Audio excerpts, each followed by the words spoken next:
Well, good morning, good evening, good afternoon, everybody, wherever you are in the world. Welcome to the Zwift Community Live and USA Cycling broadcast of the Echelon Racing League. Race number 3 in this series. There's going to be 6 races total in the ERL series, and it's leading in for these first 3 into the National Championships. That's right, this is a National Championships qualifier today. I'm Nathan Guerra.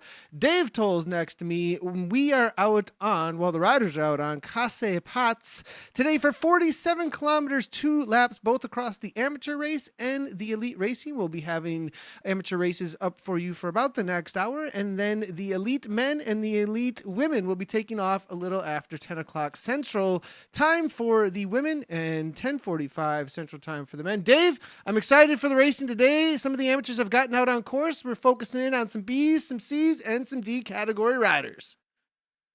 Thanks, Nathan. I really have to tip my cap to all of these racers. The turnout has been phenomenal. They got a great course to race on today.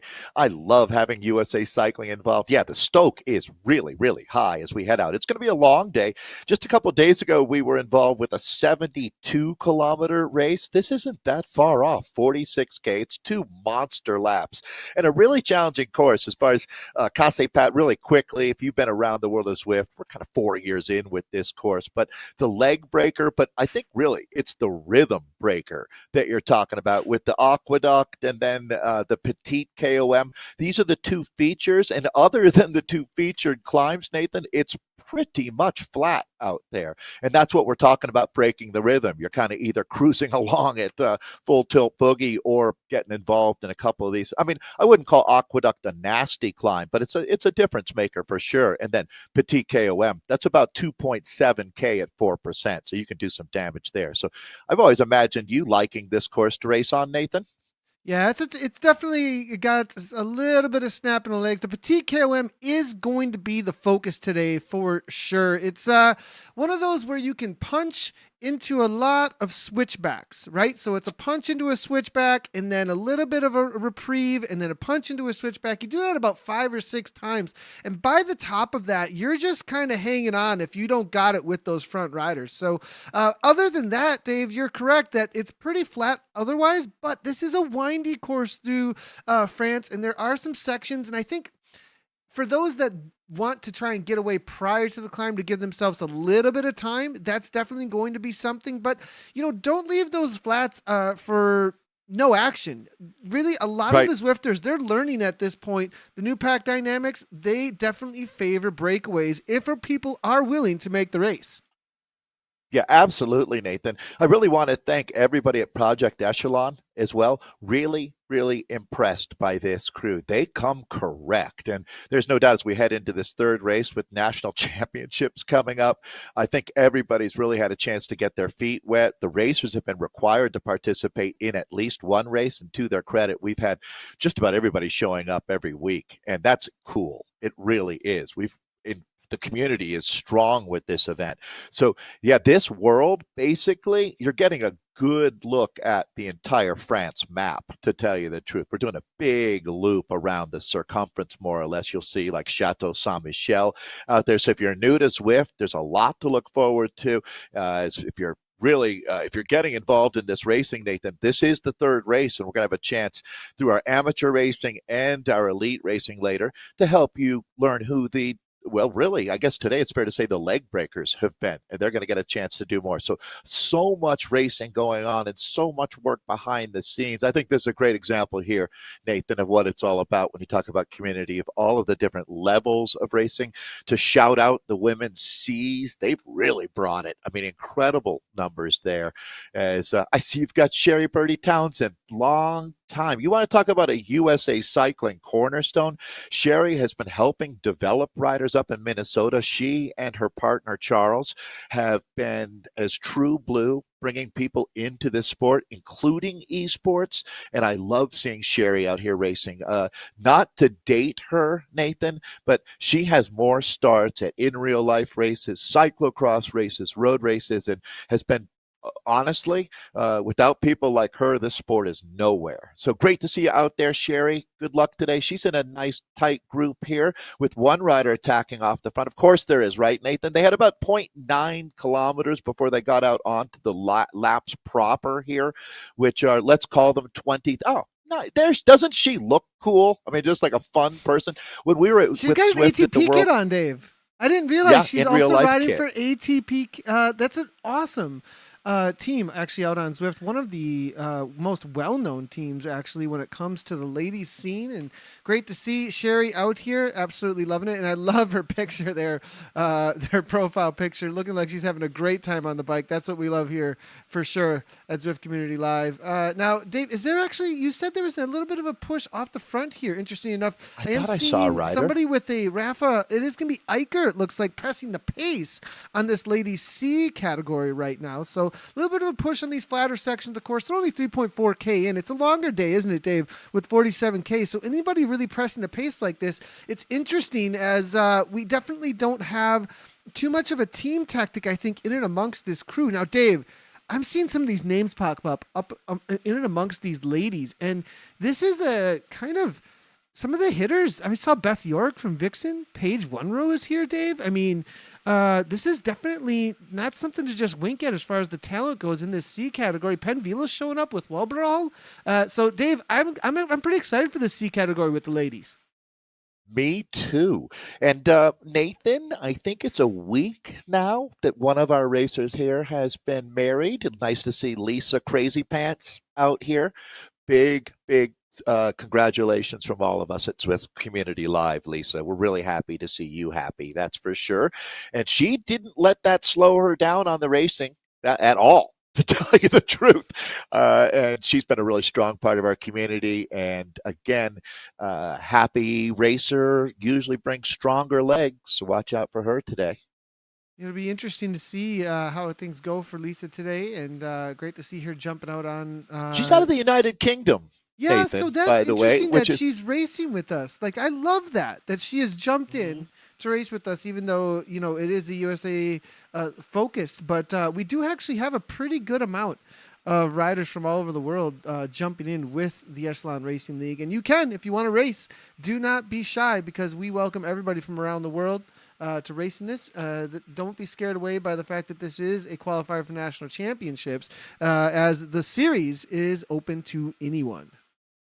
It's interesting, Nathan, with USA Cycling, and again, their partnership here has been tremendous. We absolutely love the fact that we've been able to partner with them. There's Lisa, though, again, just getting married. Congratulations. I would imagine that right now where she is, it's been pretty rainy and cold. It looks like we've got well, Sherry just setting the pace up here, and I see Paige tucked in this group. I thought maybe I saw an attack going clear.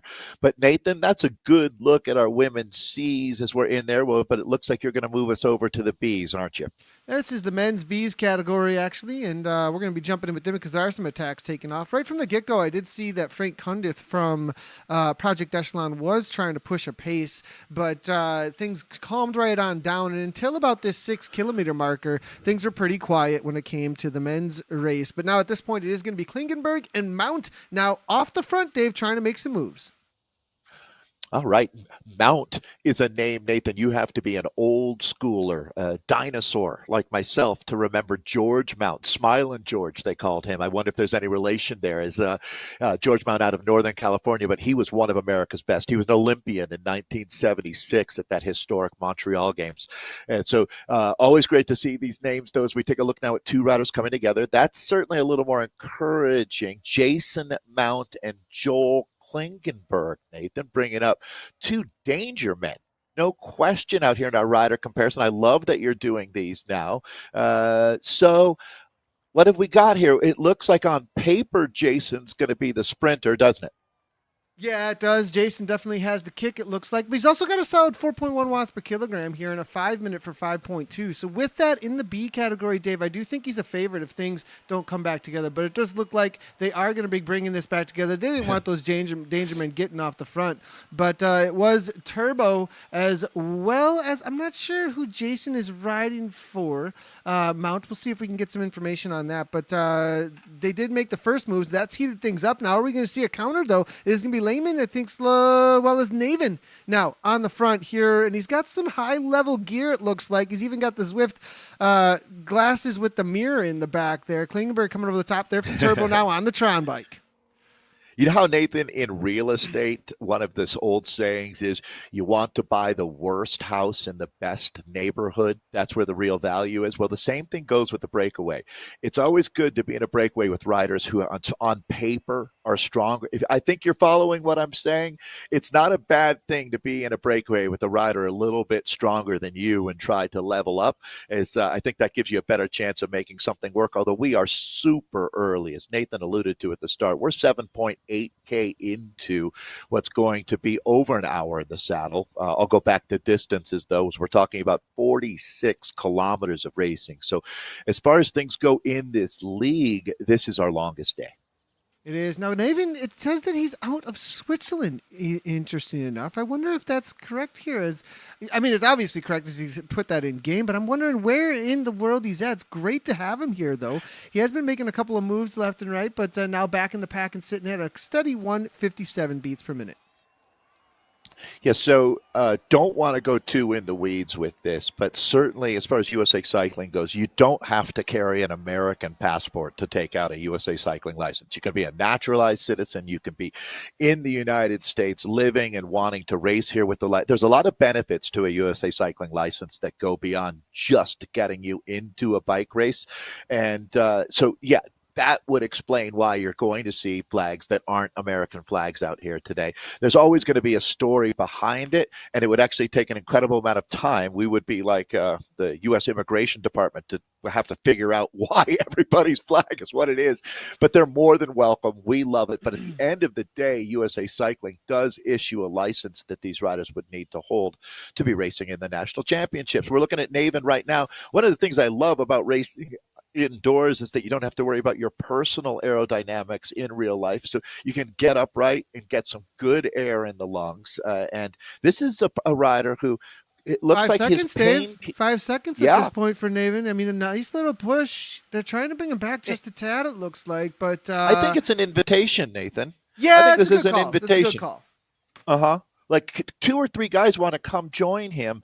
This has a really fun storyline to follow. Alone, Nathan, how long do you keep trying if no one comes up to bridge? Well, if they give you the distance and you feel like you can hold, a steady higher, you just forever keep going. you keep you trying. Just go. But the reality is they've got the Petite KON coming up, and the Aqueduct, and I have a feeling this is an invitation to the Aqueduct. Really, at least if I'm this rider, I get the distance, right? If there's actually a plan here, which, sometimes there's a little bit of a plan. You think, well, I'll make it to the Aqueduct. Maybe somebody will come across or somebody will come across now and we'll work together over the top. But really, if he makes it solo up to the Aqueduct, what he's hoping for is crazy orange number punch across, split the field a little bit, get a group off the front, and then work together to get as much time as he possibly can into that Petite KOM.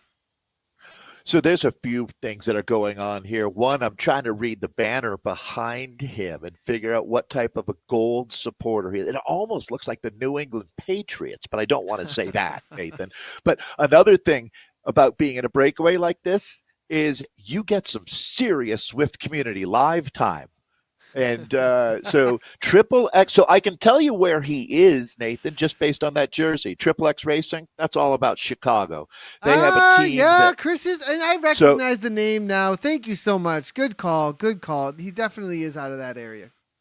Yeah, and so Triple X Racing is hundreds of folks. Actually, a world champion rode for Triple X Racing. Her name is Rebecca Much. She was there back in 2007, 8, 9, a kid who grew up she was a kid then when she grew up in Chicago, and she got into it through messenger racing, alley cats. I'm sure most folks out there it's counterculture racing that even it's really, really fun, but very unique to the messenger bike culture. And Chicago's got that for sure. So there's our man, Mr. Naven, off the front. He's got a delivery, hot soup coming through, right? Jumping back across here, we've got a couple of other categories to be covering. The men's D category is also here with us. They've got, it looks like a little group, Foreman at the front, one off the back here from Project Echelon with Strader. A couple of guys. It's going to be Rossetto and Strader here are currently holding down the 5th and 6th position. It's going to be a long day in the saddle here for the two of them. Brun, and Parango, Mendez and Ridgway. That's going to be our D category for the men currently. We'll see if we can bring in some of their live feeds. I really appreciate everybody that's given us a live camera, actually. Yeah. As we do have, it looks like Parango and the crew all together. Putting in a solid ride, and this is going to be our man, actually Dennis Parango, from with the USA Army kit on. It looks like. Yeah, U.S. military has had a really strong cycling program. I think it's been, the riders themselves that have created this dynamic of, just really finding that mental health element through cycling. And that's something that Swift is really big. Do you happen to know, actually, Nathan, I don't want to put you on the spot. Nathan is managing 16 feeds, 84,000, things going on. But I'm wondering where he is. It looks warm to me. I just have this Florida, California vibe for this gentleman. Somehow. Yeah, it does look a little bit warmer, doesn't it? It's an interesting, perhaps. And also, during our pre-broadcast, you could see the arms flopping around in the back there. That's, I think, his kid. And they looked really warm to me earlier. Yeah, that might be what's happening there. Yeah, definitely kiddos, I think, hanging They're not out, in Colorado. 4 riders here, though. And I think they're going to, 178 beats per minute, though. Not like they ain't working hard, that's for sure. In order to complete this 47K as fast as they possibly can. A little bit of a push. Now, remember, everybody, in the D category, the FTP in the D category is somewhere between that, 0 to 2.5. So, or maybe a little bit higher than that. But, I mean, these guys are definitely working hard now at this point. So, Brun now with a little bit of a push, 166 beats per minute. Loving the old school Zwift bike that he's chose out here today, and the Breard with the Bumblebee kit. I'm loving hearing you mention a Zwift level of lower than mine, which would be 0. Good to know that even exists in your mind. If you think about it, Nathan, if your FTP is up there above 2 watts per kilo, you're pretty darn fit. So, just getting into a D race you have to work into this, right? You're legit racing, I guess is my point for sure with these guys. There's no question it's going to be tricky to figure out how to get the win out of this group. They kind of look like they've locked it down at this point now. I would expect that's the case. The attacks will come, and probably on the climb would be my guess. As we've talked about in the beginning of this broadcast, there's a couple real opportunities out here. The Aqueduct and the Petite KOM. The Petite, not intuitive, is it? It's the larger, harder of the 2 climbs. It's a significant. It is the significant feature out here. So, going back now, this is actually, I see miles up here. So they're a little. Let's call it 12K. Oh, that's my mistake that I didn't change. Apologies on that feed, but no worries. Yeah, the what we're looking at here is this is going to be the ladies actually D category that we're jumping in with here. That's going to be Listapod, Sacco, Dubord, Stone, and Coker is out here as well. One of our really well-known Zwifters. Great to see the Revo rider as well as her teammate. Looks like Stone. They're going to be taking on ATP as well as ABR. This is going to be the battle out here today for this D category as they make their way around for 47K. Great to see them out here for participating in our Echelon Racing League, and it looks like the brunt of the work being done by Listapod from the ABR team.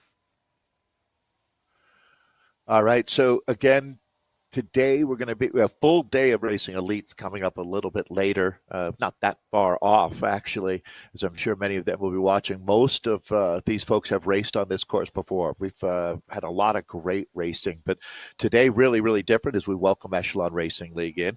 Let me talk about that really quickly, Nathan, as we have a moment here. Educate, equip, and empower is exactly, it's not just a slogan, it's what they've been doing. They've had some great programs that they've been operating, including working on the housing end of things for veterans here in the United States. And sadly, that's a group that has given so much and has been underserved. And now, privately, folks like Eric Hill and Frank Cundiff, who are the core of the Project Echelon program, have been working really hard at that. And I love the fact that their efforts on that end of things have been as great as their efforts on the bike. And I guess in their cases, on the bike is fair to say, but they really are behind a team. It's a continental level American racing team that is flying the flag now for some of the best young Americans riders that are going to be representing us at the World Championships and Olympic Games. And they brought some big talent over during this transfer season. I don't want to go too deep into that as well, but riders like Sam Boardman are going to be riding for Project Echelon next year. And that's a really big deal. So big thank you to Project Echelon, who are hosting all of this racing along with Nathan and Zwift Community Live, who present a really, really cool opportunity to showcase these riders in the broadcast as we take a look at that's going to be in our women's D category. I need to track down what Ms. Listapad's first name is. Listapad, yeah. And she's actually January, I'm seeing on her Zwift Power profile that she is the January 2023 FRR PEP Ladies GC winner from Tour Watopia Series 2 with the ABR team. Yeah, this is a committed Zwifter. Like, I mean, seriously, FRR is no joke. If you didn't know, we talked about Flamme Rouge Racing. Yeah, this past week on the Rap podcast, we featured them because that Tour Watopia for 2024 is coming up at the beginning in January. She won it last year. That's absolutely awesome to see.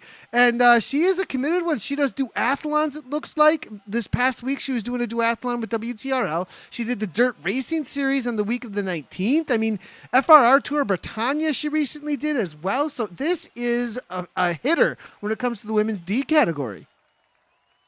No kidding. I mean, legend status unlocked. And by the way, have you looked at her unbelievably cool profile photo? It's not a photo. It's pretty cool. It is pretty cool. Right. Yeah. How do I get one of those, Nathan? Can you figure that out for me? I wish I could bring it in for you. I can't actually bring it in for you right now, but it is really you can cool. Find it on Go Zwift. check it out on Zwift Power, but it's pretty cool, actually. Nicely done from Bieda. Bieda? I hope I'm pronouncing that correctly here. But I'm going to give you that one, Nathan, for sure. There was a Swiss racer named Beat Bro back, a cyclocross racer in the 80s, and that was where I learned that name. And I think you're going to do as well as I could, at least. Pretty close, at least. If they say if you can't do better, be quiet, right? So, well, Dave, but you know what I like about. Let's go across here real quickly. Sorry, but I just want to highlight here that breakaway we were talking about with Chris Nevin, it's got a solid 16 seconds now at this point.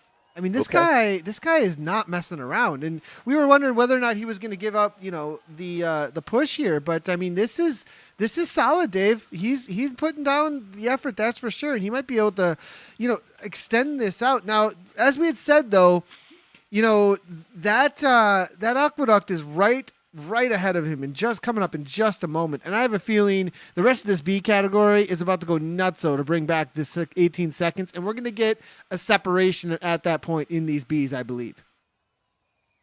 All right, this is going to be interesting to watch. You can always see those watch per kilograms there.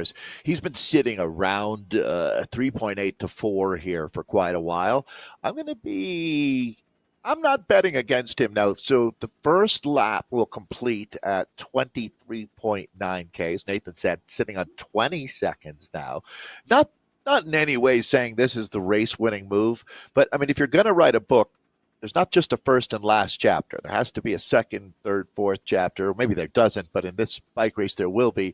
And we're looking at really the second into the third chapter right now. And it's gotten a little more interesting, I'd say, as we dig down here with Chris Navin out of Chicago. Chris, I say he's out of Chicago, racing on a Chicago-based team. But at this point now, he's continuing to shovel more coal onto the fire. And the steam engine is burning, Nathan. He's taken it out just since you went back to covering the men's Bs here, or open B, I should say. He's taken it out from 16 to 22 seconds. So he's added 25% to the gap that he had when we first checked in with him. And that only seems like a moment ago, because I think it's only been me talking.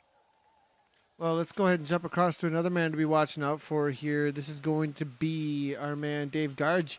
As he says, as he puts in game, this is definitely a guy that I think is going to be looking for a top spot out here today. Dave Garguilo, I believe I hope I've got that absolutely correct here, but this is going to be his profile here out on Zwift. He's currently at 172 beats per minute, 350 watts to hold on right now. Level 61 Zwifter. And I have a feeling, watch out for him, because I think he's going to be wanting to bring this back on this Aqueduct climb. He's definitely a man to keep our eyes on today. Here he is. He's got that foundation kit on here. Yeah. And this is, look, a serious face. Yeah, Century Road Club of America. Remember, Nathan, about 4 years ago, we covered that Central Park race, the Dave Jordan Classic. These folks are the core of what USA Cycling is all about at CRCA. It's think New York City, to tell you the truth, CRCA Foundation. It's a really diverse club. They bring all kinds of folks together, and man, do they hit hard. So again, as we join in here now, level 61 Zwifter. So this is someone who's been around the proverbial block a few times, and a real talent as well. So Dave Garguilo here, Nathan, setting this is going to be a strong B effort out here today, as they're deep into lap 1 of 2 in France right now. Yeah, they've actually, I made a mistake earlier, actually. My mistake. They've already taken on the Aqueduct, and Chris only extended himself, actually, over the top of this. So pretty impressive. Continuing on, and they're actually onto the Petite KOM, 21 seconds. Now, is this the moment, though, that things start to change? Does it start to come down now, Dave? Well, boy, I don't have a crystal ball to tell you, Nathan, because he looks like he's still matching him body blow for body blow out here. And, it's not like we're into the last couple of rounds, but I am really impressed. Certainly our rider of the day, the man of the match, is going to be Mr. Navin here.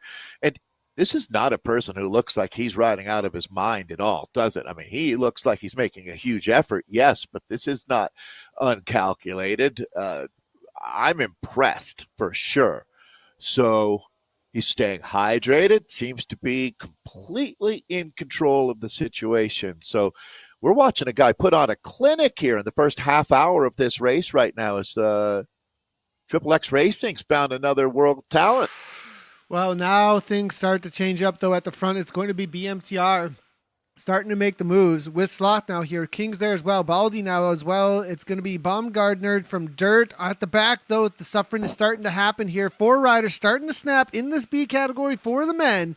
And now we get into that first switchback we were talking about. It's going to be switchback after switchback. 1, 2, 3, 4, 5 of them until they hit the top of the KOM, and already 4 riders suffering, Dave, just to hold on.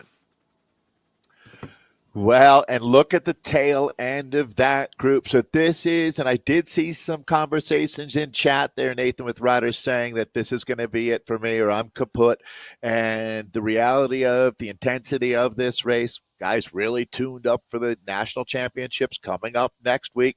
Is looks like N+1 bikes. There's always room for one more. And is the Peloton an N+1 situation? Is Lopez looking to get up into that group? I believe that was the Cuban flag that we're looking at. I need to double check myself quickly. Flags aren't important now. What is his effort, though, with these riders here really fighting?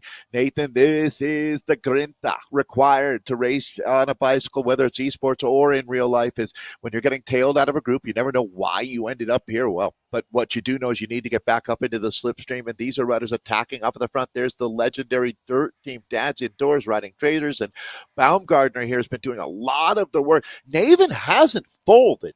That's for sure. But I think the reality is that this peloton and the collective strength that they have, Nathan, is going to reset things as that gap down to 5 seconds. So for all intents and purposes, we will have a intact peloton. It looks like as there he is just around the bend here on this switchback.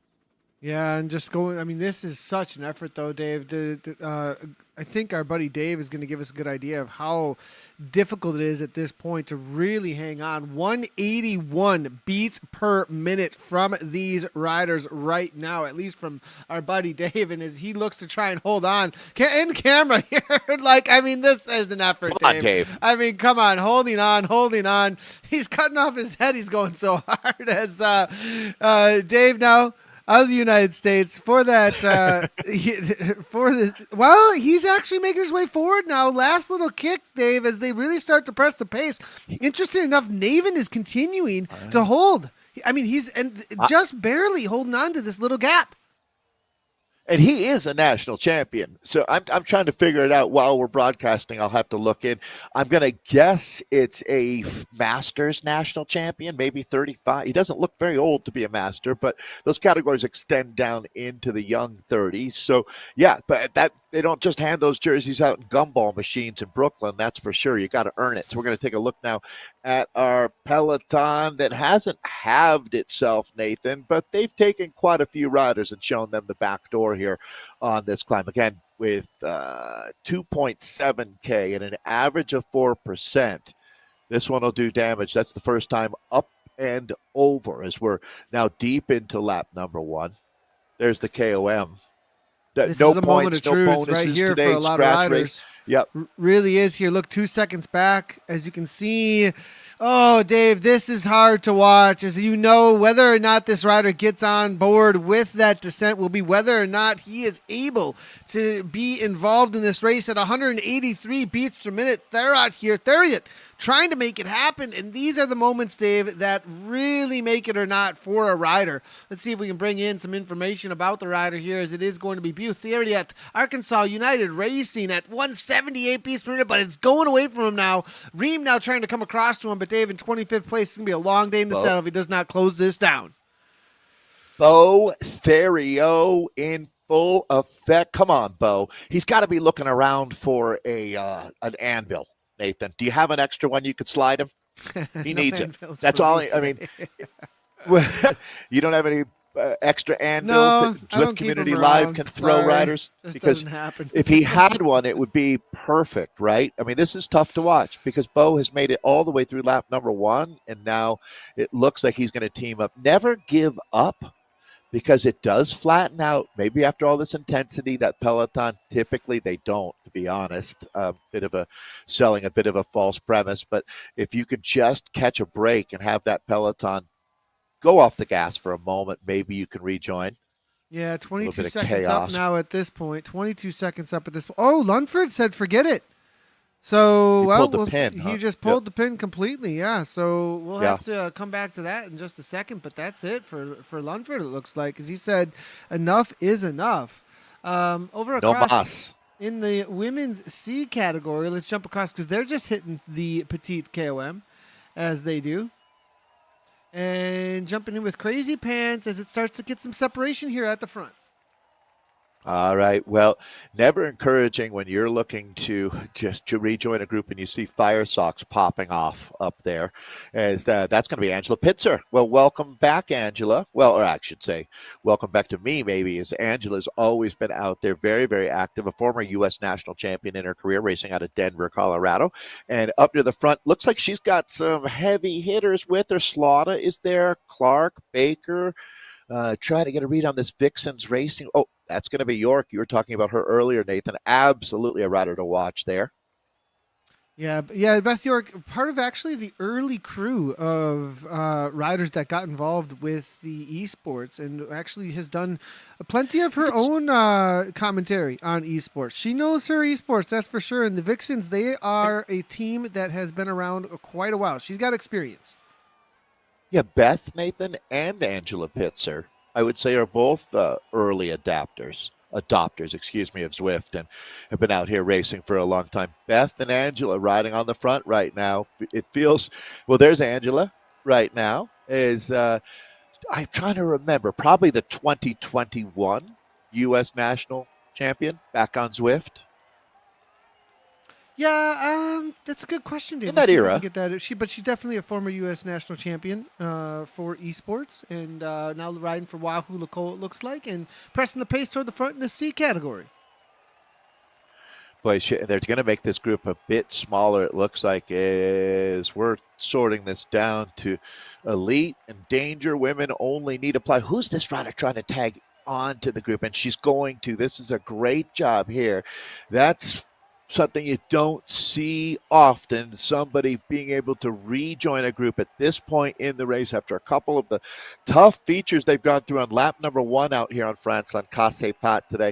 This course, I mean, that rhythm breaking concept of Casse Pat, or leg breaking as it technically translates to, really holds true, doesn't it, Nathan? You see, not all riders are able to shift gears when you hit the aqueduct or the petite KOM, as we're on right now. Yeah, as you can see, Radomski here doing everything that she can just to grab back on. I think that is the rider you're talking about as she kicks again just to hold on. But we've got a group of 4 here slowly slipping off the gap here that is starting to form. And this is going to be, and I think one of the riders, they're having a little bit of a connection issue. So that's going to make it even more difficult if you're trying to hold on to that wheel, as you can see, Dave. Now it is going to be brought back together. There it is, the disappearance over and over again. So that is going to be a struggle here, I think, for that rider. Now one going off the back, as you can see, it is going to be Tank here. Raveheart now trying to hold on. Loving the kit though here. Nice, bright Rave. As usual, always a great team to be hanging out with for sure. But let's see, now she is going to jump back on as Baker gives her a wheel. Oh, boy. Yeah, I love the name Raveheart. Good play on that. As we take a look at a group that is at each other's throats right now, as this is really aggressive racing. We've got more than a lap to go. So, I mean, Nathan, it's a who's who. When you look at this C women's field here, a lot of these names are recognizable. We started the broadcast by jumping in with Sherry Townsend, and she's still animating and dictating things. This, again, is going to be the Raveheart rider. We've watched her go into the in and out of this peloton right now, and it looks like she's going to rejoin, but I don't think anybody can really be too comfortable at this point out here, as racing being incredibly aggressive. I think that, you know, every woman that you've got on the screen right now, Nathan, has potential to win a national championship, and that's going to motivate you even more when you're a week out and you realize that you're in the mix. What is going on with Susan Clark here? Legos and cats. Is her cat doing Legos? Yeah, I guess her cat's doing Legos. That's what's happening. So solid little effort here coming from Susan, though. I actually was told the other day at Christmas by an 8-year-old that it's Lego. There is no S. It's plural as Lego. I was told by an 8-year-old, actually. Oh. So, is it really? Huh. That's what the 8-year-old said, so I'm going to take her knows. word for it, to be honest. The 8-year-old knows. Loving it, love it. Well, Swata over the top here, it looks like.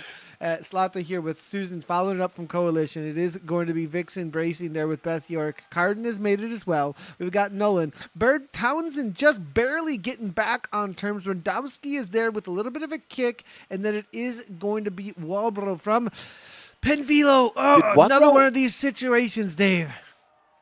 Yeah, and I'm surprised. I mean, like, when you look at this group, it's like Agatha Christie's 10 Little Indians, and then there were 9, and then there were 8. We're slowly losing riders out of this group one by one. It's not dramatic splits that are happening. So that's really a war of attrition, a race of attrition going on there for our women's C's. So where does Nathan take us next in the world of racing? We've got events going on left, right, and center out here.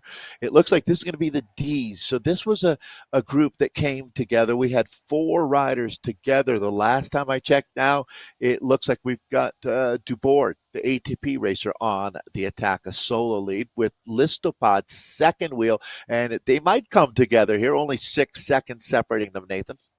Yeah, and Beth here, Bieda is trying to close things down. Dubord there as well, though off the front from ATP. Nicely done But now Beata, though, it looks like she's looking fairly comfortable. Actually, let's go ahead and bring this in because, Dave, I don't think that this Dubourd's getting away from her necessarily.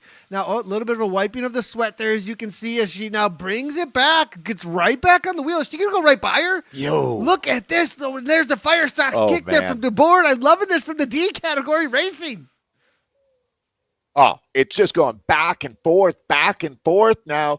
As this is going to be interesting. No love lost between these two. So, Nathan, they're not working together to stay away from the peloton. They are literally in hand-to-hand battle out here right now. Now, that 11.4, go ahead and basically double that, as that's miles instead of kilometers. We have so many machines up and running that somehow this one decided it wanted to be in America, so we let it. It's at miles now. Right, Nathan? It must have said I'm an American machine. Yeah, it decided right.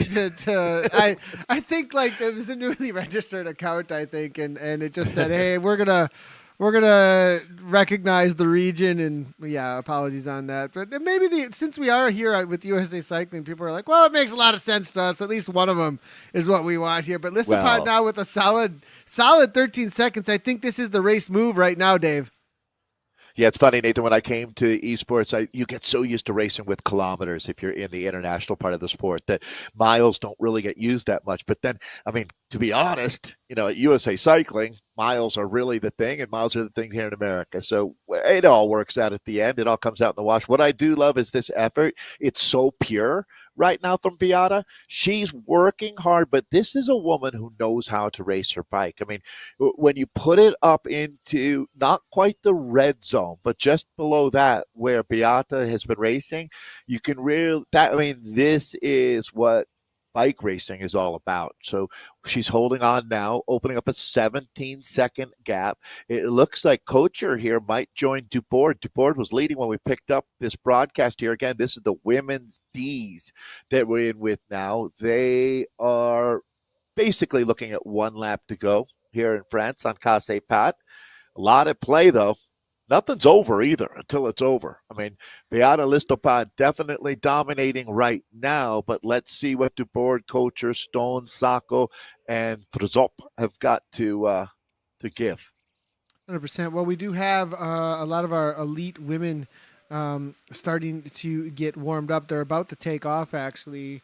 We'll give you guys maybe a full look at the Zoom and where things are at with all of our riders, plenty of them, and they're the elite women. You can see some of them starting to warm up. I love this. I just wanted to give a quick view, though, of look at all of these pain caves coming into our broadcast. We got Sarah Roche, Brian Duffy Jr., Liz Van Houweling is there, Christy Tracy. You can see some of the efforts going down for the warm-up. I just saw M. Nyquist going with the full-on sprint. And then you do see across the rest of them, though, that are in the middle of the racing from the amateurs here, all warming up together virtually in our productions. Absolutely love it. And thanks everybody for providing the live views from their pain caves as 2 minutes to go to the start of our elite women's racing. To be honest, that's what I'm here for. The elite women have been absolutely incredible. The talent that we have and the ambition that you see in those races makes it tremendous. So I would highly recommend, if you have friends who enjoy esports that aren't watching, let them know. Come join us on Zwift Community Live. So the 4 screen showing you the incredible amount of amateur racing. Big shout out again to Eric and Frank and what they're doing. You talk about educate, equip, and empower. Well, our friends at Project Echelon are making a huge impact that extends. Using cycling as a platform to do good has proven to be a great successful formula. So, all right, back in with the racing. This is going to be Penn Velo, talking about a Northern California-based team for Walborough here. They're out on lap She got back on terms, 2. Dude. That was the rider that was off the front. Wow. Walborough, remember she had fallen off initially, as well as Baker here, only 2 seconds back. They must have slowed down a little bit, Dave, and they're allowing these two riders to get back on terms here. Yeah, well, it's always going to be that Machiavellian chess match in racing. It looks like the peloton, Nathan's setting up just a little bit right now. There is a long, flat run here. We've talked about how this course is so diverse on either end of the spectrum. There's a couple climbing segments, and then if you're not climbing, it's flat. But It's twisty, and this course makes for some great racing. It's going to be a long, long day in the saddle, too, out here. When you talk about 46 total K of racing for a group like this, it's going to be, we're talking about an hour and a half out here, Nathan.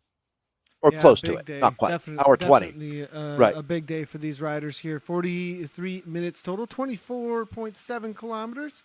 Really solid so far as they are making their way around course. And the attacks have come and gone, though, it looks like with the C category race. Nobody really making any move just yet. Back in with our men, though, because this is strung out a little bit, as you can see in this B category for the men. They continue to press this pace here. And a little bit of chatter as Nevin, though, not again making any kind of moves, it looks like. Is anybody snuck off the front? Just going to double check and make sure. Manalo tends to be a man who tends to push the pace, but a little calmer today. I have a feeling Manalo maybe taking this a little bit more seriously because this is a rider usually in our Z racing that just doesn't care. And I love that. We've joked about crazy beat strong, and he's got strong too. But having that spirit of a race, like reckless abandon, is that fair, Nathan? I think it's close. Not necessarily worried so much about the outcome, more worried about the process and enjoying the racing out there. And I get it. So that's going to be Chris Navin back in the group here. You see he tucks into our peloton. So at this point now, Nathan, if you've made it once over Aqueduct and Petit, you got to think you can do it again. So the sprinters here, this is where you start to feel your appetite increase. And once that horse can smell the barn, the motivation changes. And I think that there's going to be riders in this group that are thinking they're in for a shot today. Yeah, 100%. As Manalo now starts to press the pace here onto his lap number 2, he's making it happen, as you can see. Neubauer here from the German rider, Ferraro, the underwater rider. Loving to see that again, also in and amongst the crowd, it looks like. And it's calmed down to 132 beats per minute. I thought Manalo was making a push, but, Dave, this is just kind of keeping everybody honest, I think. Only at 143 beats per minute. They're waiting for that Aqueduct climb again. Yeah, and the last thing, so good job by Dan, just keeping the speed high. He's the Dan Manalo here on the front, but this is going to be actually good for him. You want other riders to roll through. It's interesting to say Sloth is attacking. You don't hear that much, but that's exactly what's happening now as the BMTR rider is rolling off of the front. But you can really feel now that we're racing our way into what's going to be the decisive segments that lead us into the finale of this race. Is Aqueduct coming up next, Nathan? They're pushing the pace. Look how the group is stringing out here. Yeah, and David at 5.1, that's a pretty solid effort here at 170 beats per minute here. King now, Team CLS now trying to get back on turns. Baldy's there as well. The separation is there, though. Dave now, Garillo now making a kick across. There's the orange numbers there again, as it looks like Mihalik this as is well, life trying raft. to make it. This is it here, Dave.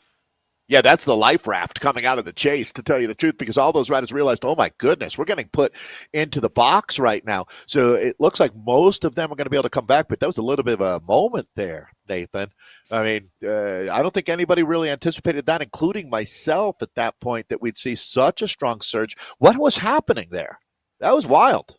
Yeah, I mean, I think Navin, they're just with enough speed causing some separation. That's the new pack dynamics too. If you're only sitting at 2 watts per kilogram and somebody lets a little bit of a gap go, and people start playing games at the back of packs a lot of times too. I'll be you do the work, you do the work. Yeah, I'm not doing it. No, right. You keep on letting that gap go. I'm not doing nothing. And if you find all of a sudden it's a couple seconds, you start gambling a little bit with them and saying, "Fine, yeah, I don't care. I'm not doing this." And then then on top of that, you can even give a little bit of a punch to say, I'll go across and make you work for it. And I think that's what we're starting to see. Well, I tell you what, I mean, if I'm back there, so one, you're kind of out of position a little bit when it happens. And then when you realize that nobody wants to help close down the gap, I'm definitely going to jump across and not bring the whole group with me. I mean, if you're all lazy, well, I'm not going to save you. So, I mean, I think that's the mindset of racing at the back end of the group is like, are we in this together or not? Yeah, 100%. Well, at this point, I don't think they are, Dave. I think they're at this point, no, they're not we're together not in this together whatsoever. Yeah. And Nevin, again, this guy, he wants it, Dave, continues to push the pace. And Nevin now kicking. Again, this has been our man so far on the aggression. I definitely give him the most aggressive rider of the day. Hey, you're not allowed to complain about waking up at 6 a.m. in Hawaii because you're in Hawaii. Um, so, that's not where Chris is. We think he's in Chicago. I just saw a text coming through from one of the racers that it was 6 a.m. there, and I was thinking, wow, I wish I was there. So, all right, this man certainly, Nathan, gets our most aggressive, doesn't he? Talking about Christopher Navin out here today. Yeah, I think so. I mean, he's spent a lot of time off the front Seems here, so. continues to make the attacks happen here. So Navin here actually gives us a little bit of a smile. Looks like he's got some support next to him as well. Actually, I think somebody else is riding next to him. So cool to see. I think there's. I think she's racing. Yeah, perhaps that's what's happening here. Now that looks like someone racing, to tell you the truth. They're both all in here. Good job, you two. So flat out right now, as we take a look at the front of the peloton, this is a very strong B group that we've been with out here today, as 33.3K into 46 total K of racing, 2 laps out in France, Casse Pat in full effect. And I really expect this is going to shatter. Nathan, to be fair, Aqueduct is more of something to get through versus the Petite KOM will be decisive. Yeah, for sure. And I have a feeling that that's really what these riders are going to be looking forward to. But at the same time, the Aqueduct is at least an opportunity to see whose legs are hurting a little bit. It is going to be an opportunity, I think, for them to press the pace a little bit over there. See if anybody, I think there are a few starting to struggle. So I think that we'll see a little bit of a jab, just enough to press the other riders and keep them honest rather than allow them just to continue to hang on in any way. Just got to love, one of the most iconic parts of any Tour de France will be when you see the sunflowers. But Nathan, I would not much talk about like a prize fight. It's a setup punch, I think, that you deliver there on Aqueduct. You're exactly right. As we take a look, the other rider that's ridden the front all day has been Mount. Very, very impressive. It's a new name to me as far as racing here in eSports, but certainly as we get close to the national championship coming up next week, got to remember that the VCRT rider has been showing some brilliant form out here. So, all right, everybody's starting to move up, getting a little bit twitchy. We've seen some surges that have put the riders at the back of the group in trouble. Definitely got my eye on Dan today as well, Dan Manolo. Nathan is someone I'm going to be watching here as we're getting ready to separate the wheat from the chaff here. Yeah, Manolo, I think, is definitely one that is going to be a danger man when it comes to a sprint. I mean, if we do start getting some comparisons here for who is, I mean, if it does come down to a sprint, and that's the one thing to really start thinking about, I think, is this going to be all about a breakaway on that Petite KOM, or is it going to come back together with a reduced group? Most likely, I would think it's going to reduce again, and then we're going to have a heads-up sprint with about 5 to 10 riders, perhaps, Dave, over the top. I wouldn't be surprised if we do see that. That's interesting. And what a great question, Nathan. How many make that final group that goes to the line out here today? And then you almost could be guaranteed, but nothing is guaranteed out here in esports, but that there'll be a surge before the sprint that just throws the cat amongst the pigeons, as they say. This is going to be Nujbar that we're with now, as men's B's relentless racing today. Always fun to see just getting after it. Average speed's going to be pretty close to 38 kilometers per hour, to tell you the truth. So much of this flat, and when they're on the Aqueduct KOM, they barely lose any speed. And then on Petite KOM, they're not really slowing down much either, to tell you the truth. So, I don't know. I think, Nathan, to be honest, I think a lot of guys in this group are going to start preparing for a sprint. And on this climb, they're not going to want to overextend themselves, knowing that. So my mindset, Nathan, and I know you race from the aggressive tact, my mindset here is on, well, not so much Aqueduct, but when we're talking about Petite, that I'm going to play my cards conservative and think that the group's bigger than 5. I think it's going to be more like 20 that make it into 1K to go, that red Really? Yeah, that's so my guess. Anybody who's made it up over the top of this is most likely going to stick with it, it sounds like then. That's what I'm thinking, but I realize that goes against what you're thinking. But it's not arguing. It's good to have different opinions. Yeah, it is 100%. It's all about. That's what it's all about. Is the story, is the narrative going to work out the way that we think or not? Got to put everybody on the edge, and so we'll see how this plays out. I have a feeling that it's going to. I don't know. It depends on the willingness, though. There's a lot to do with how willing and how much risk the riders really do want to take. I do think there are some standout riders in and amongst this, and that they may be able to press it, but at the same time, it's a big risk, and you could lose to another rider who just sits in on your wheel and allows you to pull them all the way up on the top, because it is only a 4% average gradient, isn't it, Dave? Yeah, and I mean, Nathan, isn't it true that, I mean, life, racing, it's risk, reward. That's the game. That's what keeps you on the edge of your seat and exciting. And yeah, I mean, if you're willing to go all in and commit and catch a break with an attack, sure, it's possible you can make it all happen. But you can also bet the other side, the other side of the coin here. This is a big group with a lot of talented riders, and I think that putting your head out there, they say that it's the tall tree that gets the wind. I don't want to be the tall tree right now. Well, Neugbauer, he's been doing a lot of work here. The German rider, definitely somebody to be watching out for, it seems to me.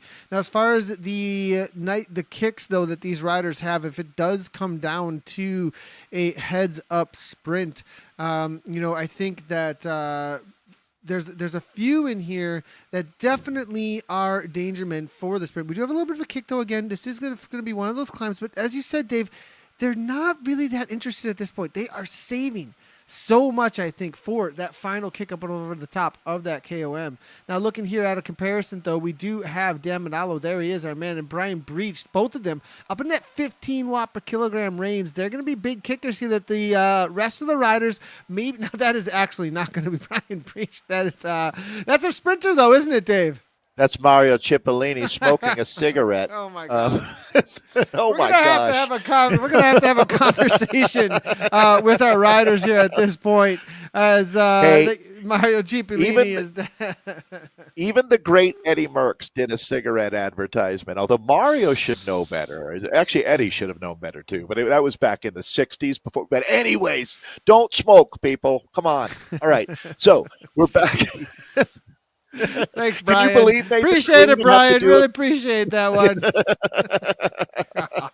I appreciate his sense of humor. But hey, Nathan, when you look at it, 15 watts per kilo, that is world class. That's Dan Manolo I'm talking about, the OTR racer.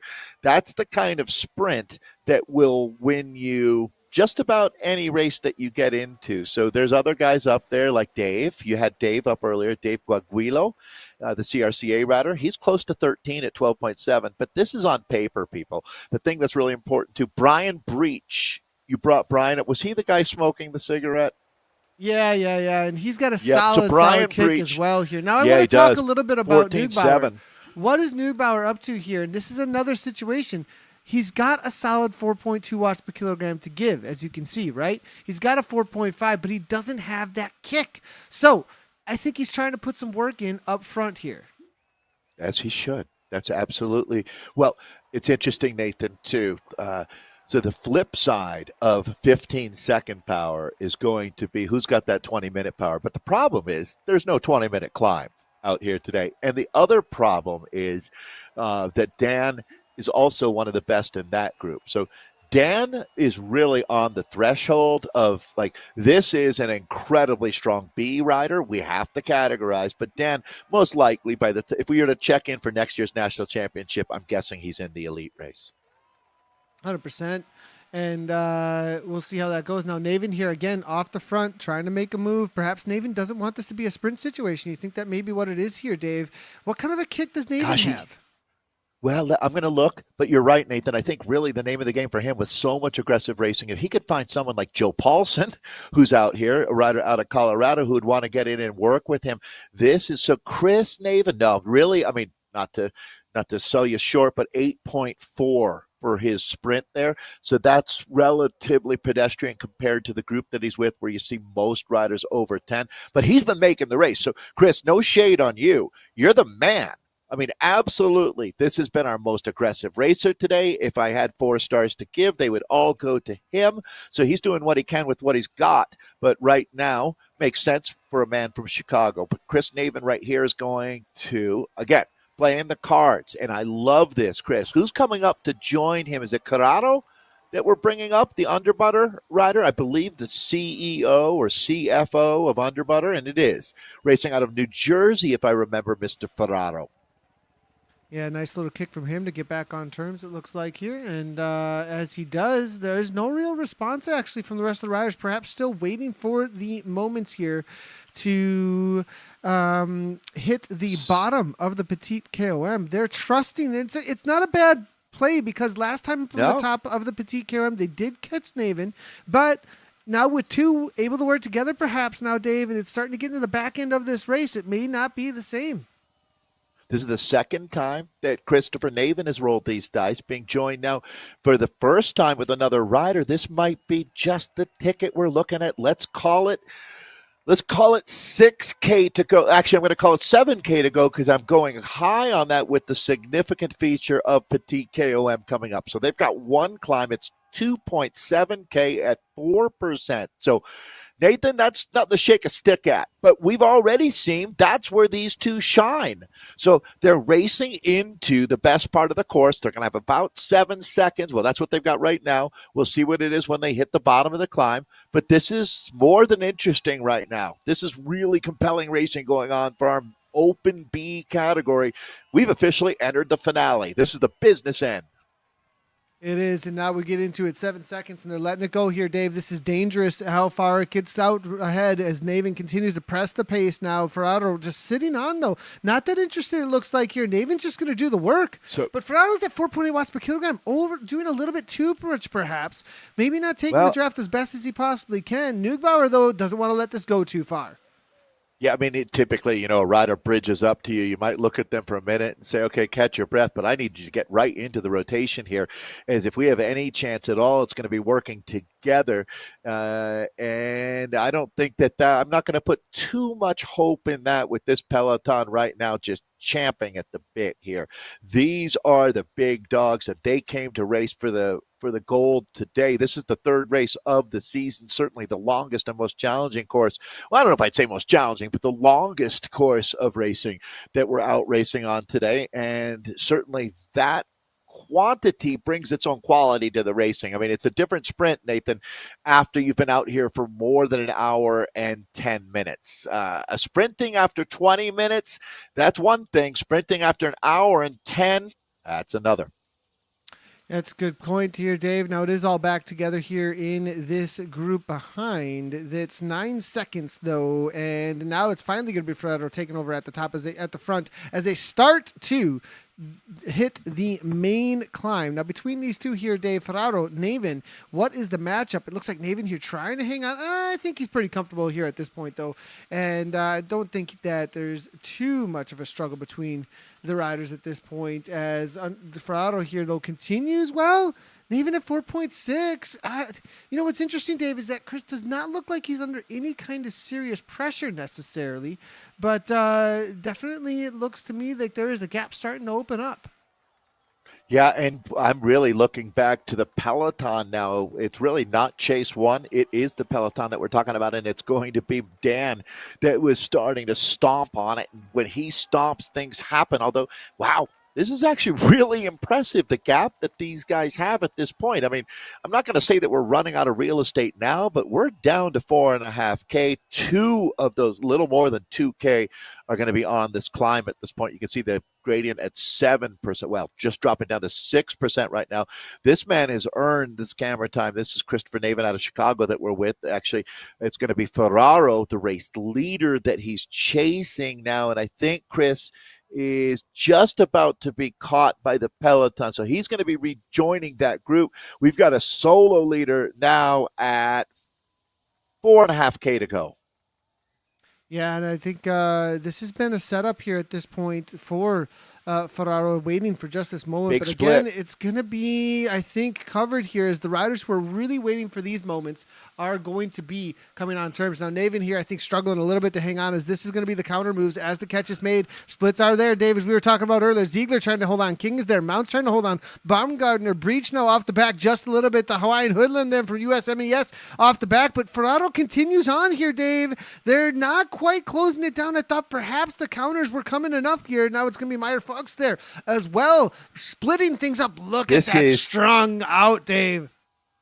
Yeah, I mean, this is it. This is your moment right here, right now, as USA Cycling bringing out the best in these riders. You know, Nathan, we talked a lot about how big this group would be, and it could go either direction. But the split has happened through the middle part of the field. They're inside of 4K to go, about halfway up this climb right now. It's, boy, let's start. Sloth is still there. I'm starting to look at riders coming back into this group. So, Nathan, after that surge, it looks like we might see more. I was talking about thinking it would be 20 over the top of the climb, and once you go over the top of the climb, you're pretty much directly into the finale. That's somewhere around 15 that we've got in our front group.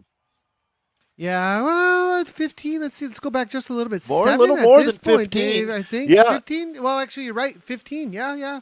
15. Dave trying to get back on terms. It looks like here, just off the back. There it is. And he will, and others will. He won't be the only one to rejoin. They've backed off, Nathan. I mean, 4.4 watts per kilo, that's not going to cook a pizza. That's not enough. So we're going to have to go back and look at who's going to come back into this group. What sprinter? So Dan Manolo is loving it right now as he's not extending himself. He knows he's got this monster sprint, but his problem is he's not the only guy that can sprint out here. Nathan, there's a few others that are right there with them, as you were noting in your side-by-side comparisons. Did the JD, the Hawaiian hoodlum, make it in? Yes, he did. That's the U.S., that's a U.S. military rider that we've been enjoying. That explains the beautiful sunshine, and he's there, and he can sprint, Nathan, no doubt about it. 14.8 watts per kilo on paper. He actually has recorded better 15-second powers than just about every other rider out here. We've got Brian Breach to remember, so there are plenty of heavy hitters. This group is going to be close to 20.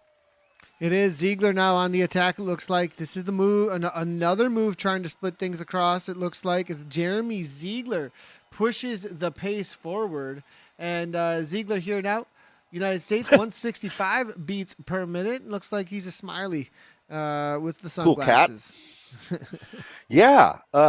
So right now, really, all he's doing is just keeping the pace high. He can't play around. But if you're back in the sweet spot with that group, you're feeling pretty good, I would think. I mean, there's 5 guys here, Nathan, that knowing racer mentality think that this is their race to lose now. I love that. That's the finale you're looking for here on Zwift, is when you have this many riders that think they have a chance to win, it's the best dynamic in sports. It really is. Now, this is all coming back together. They're not going to be able to make the split happen here. As Ziegler, Meyer Fox, it's going to be Breach, Hawaiian Hoodlum, all bringing this back. Ziegler still a little bit committed, though, interesting enough. 3.5 watts per kilogram, pushing more than the pack. Maybe just trying to keep the speeds high, because I don't think this is going to necessarily stay away here. He's got only 1 second, Dave, and there's a pack here. I mean, this is all coming back together. What's the big numbers here, Dave, when it comes to the riders that can take this down? You're going to see 16, 17s popping when we go into the finale. I wish I had Ziegler's confidence when I was in high school. You got to bet on yourself, right? And, win, lose, or draw, at least he's attacking them late in the race. Ziegler holding on, riding for the awesome N+1 team. How can you not want to be involved with getting another bike? So good job by Ziegler out here. You know what, Nathan? I mean, it would be incredible to watch him hold on for 2K and win. I've seen crazier things, but at this point now, I have to think that Dan Manolo and company back in that group are just lining things up. This is a good look. I was talking about JD, the Hawaiian hoodlum. That's some big wattage when you talk. That's a watt train coming home at that 15-second power there. Jason Mount has been riding up on the front all day, and being on a mountain bike, he's got to be Nathan's favorite for the win. Yeah, I mean, these are a couple of the riders that I watch out for here. Now, this is the really top end when it comes to the sprints.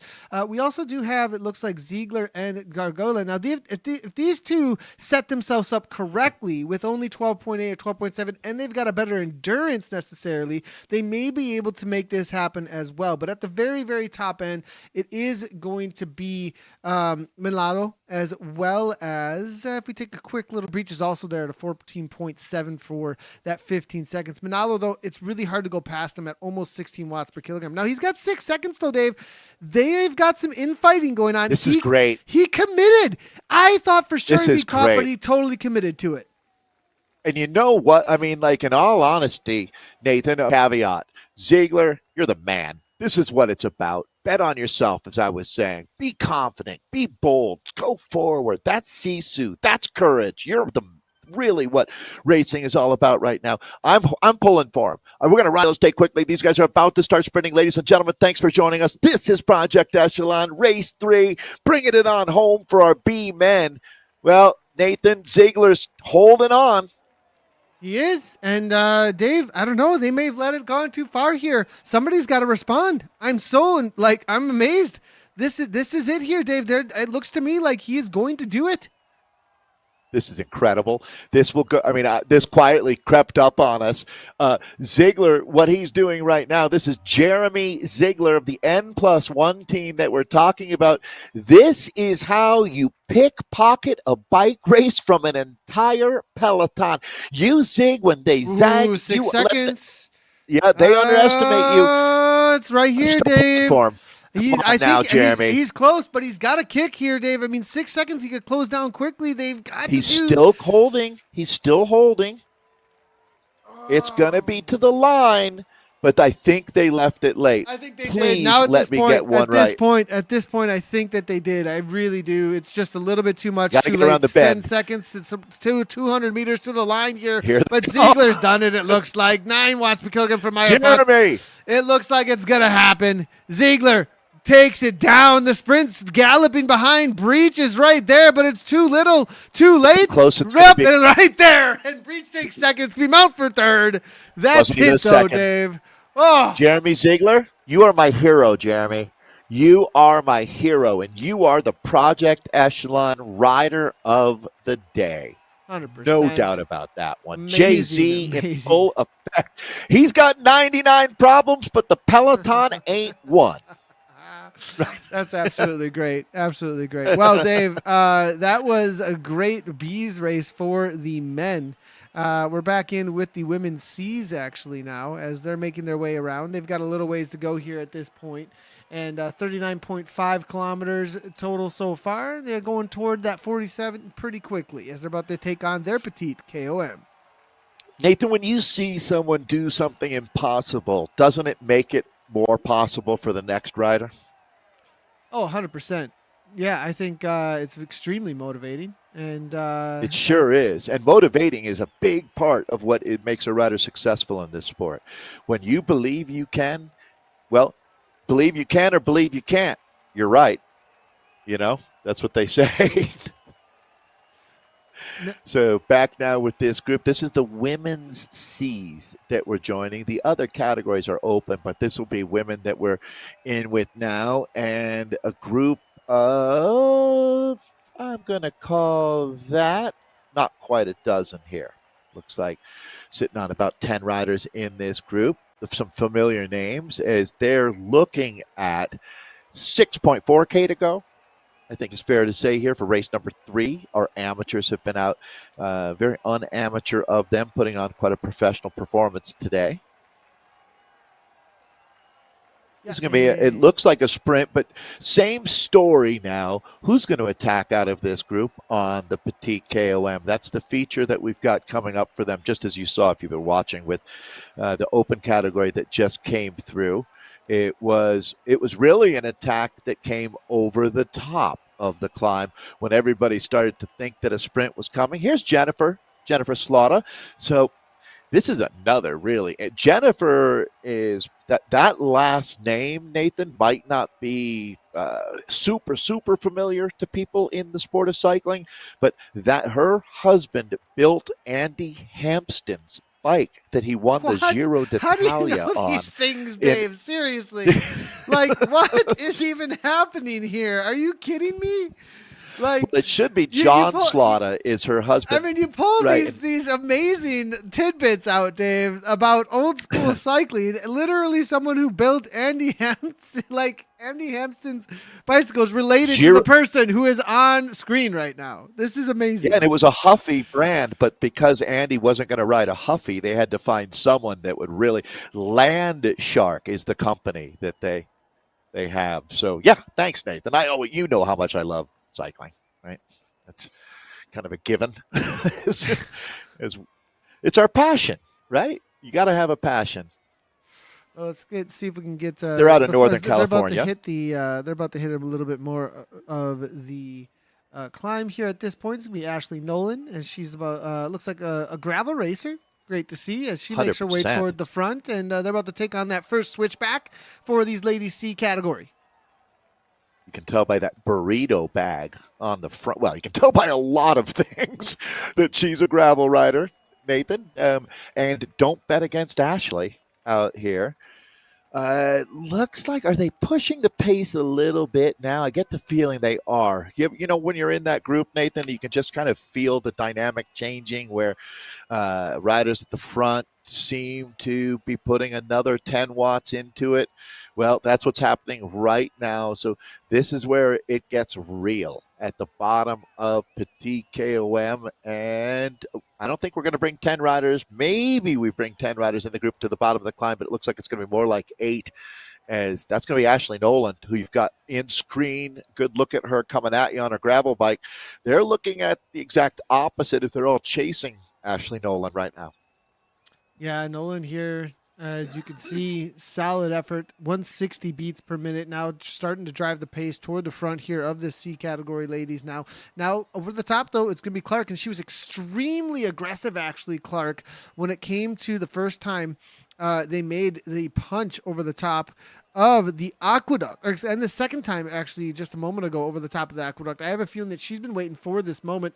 I wonder if her cat's cheering around in the background there. Coming out of Canada here. Vixen, though, with Beth York now trying to respond. Or maybe distracting her by chewing on Lego.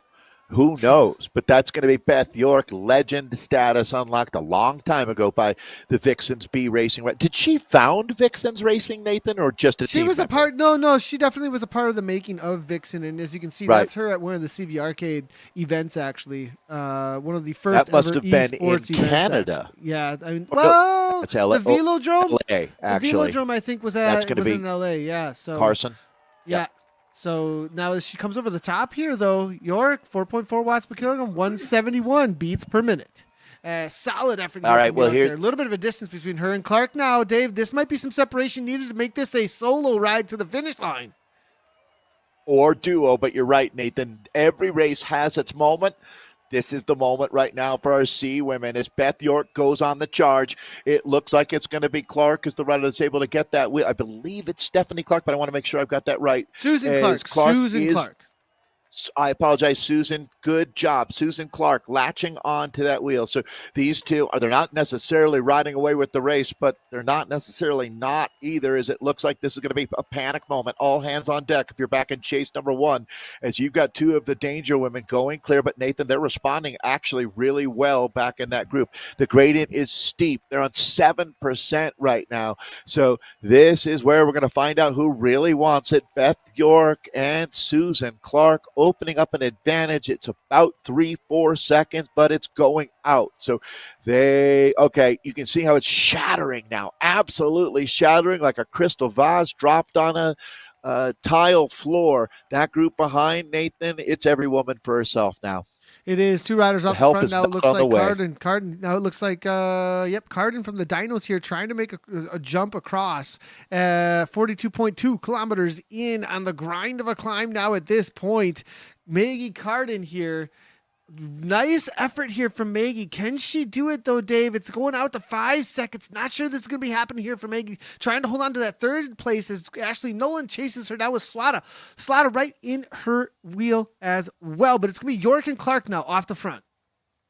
York and Clark off the front. How about Maggie, though? That's the face of a stone-cold Zwift killer. She's starting to ramp it up. Although right now Beth York is showing you her Zwiftcraft experience and definitely heart as York riding on the front. But look, Susan Clark is not now actually starting to come back a little bit here. So I don't know. Will it be York and Clark and Carden on the podium? Ashley Nolan now leading that charge, and she's got some help as well. Radomski, Slaughter, and Townsend there, or Townsend just tagging on to that group. So these are the heavy hitters in our women's C field. We're down to it. Just let's call it a little over 6 minutes of racing until this one is done and dusted. One thing's for sure, Nathan, we're going to find a worthy winner out of this women's C group here today.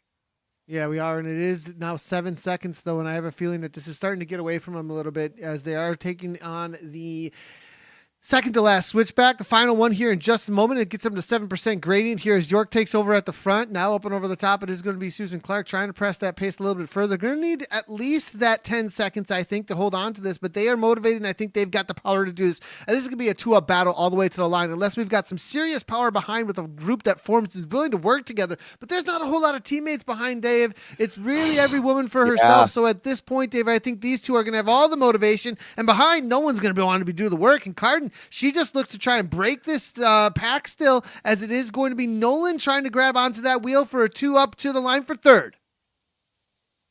What I love about this sport is this is your moment, ladies. You get to prove it, because I'm with you, Nathan. There's a reason why we're here right now. These two have been the strongest on the climb. Now, can they have continuance? That's your word. I love it. Can they follow through and bring this all the way to the line? I think so. I mean, I really am betting on these two right now, but you just never know, and that's why we make them race all the way to the line rather than deciding it amongst ourselves right here. So it's a race, Nathan. These two are going to lock horns now. Susan Clark here, the coalition rider. Vixens, that's going to be so Susan, the Canadian flag there.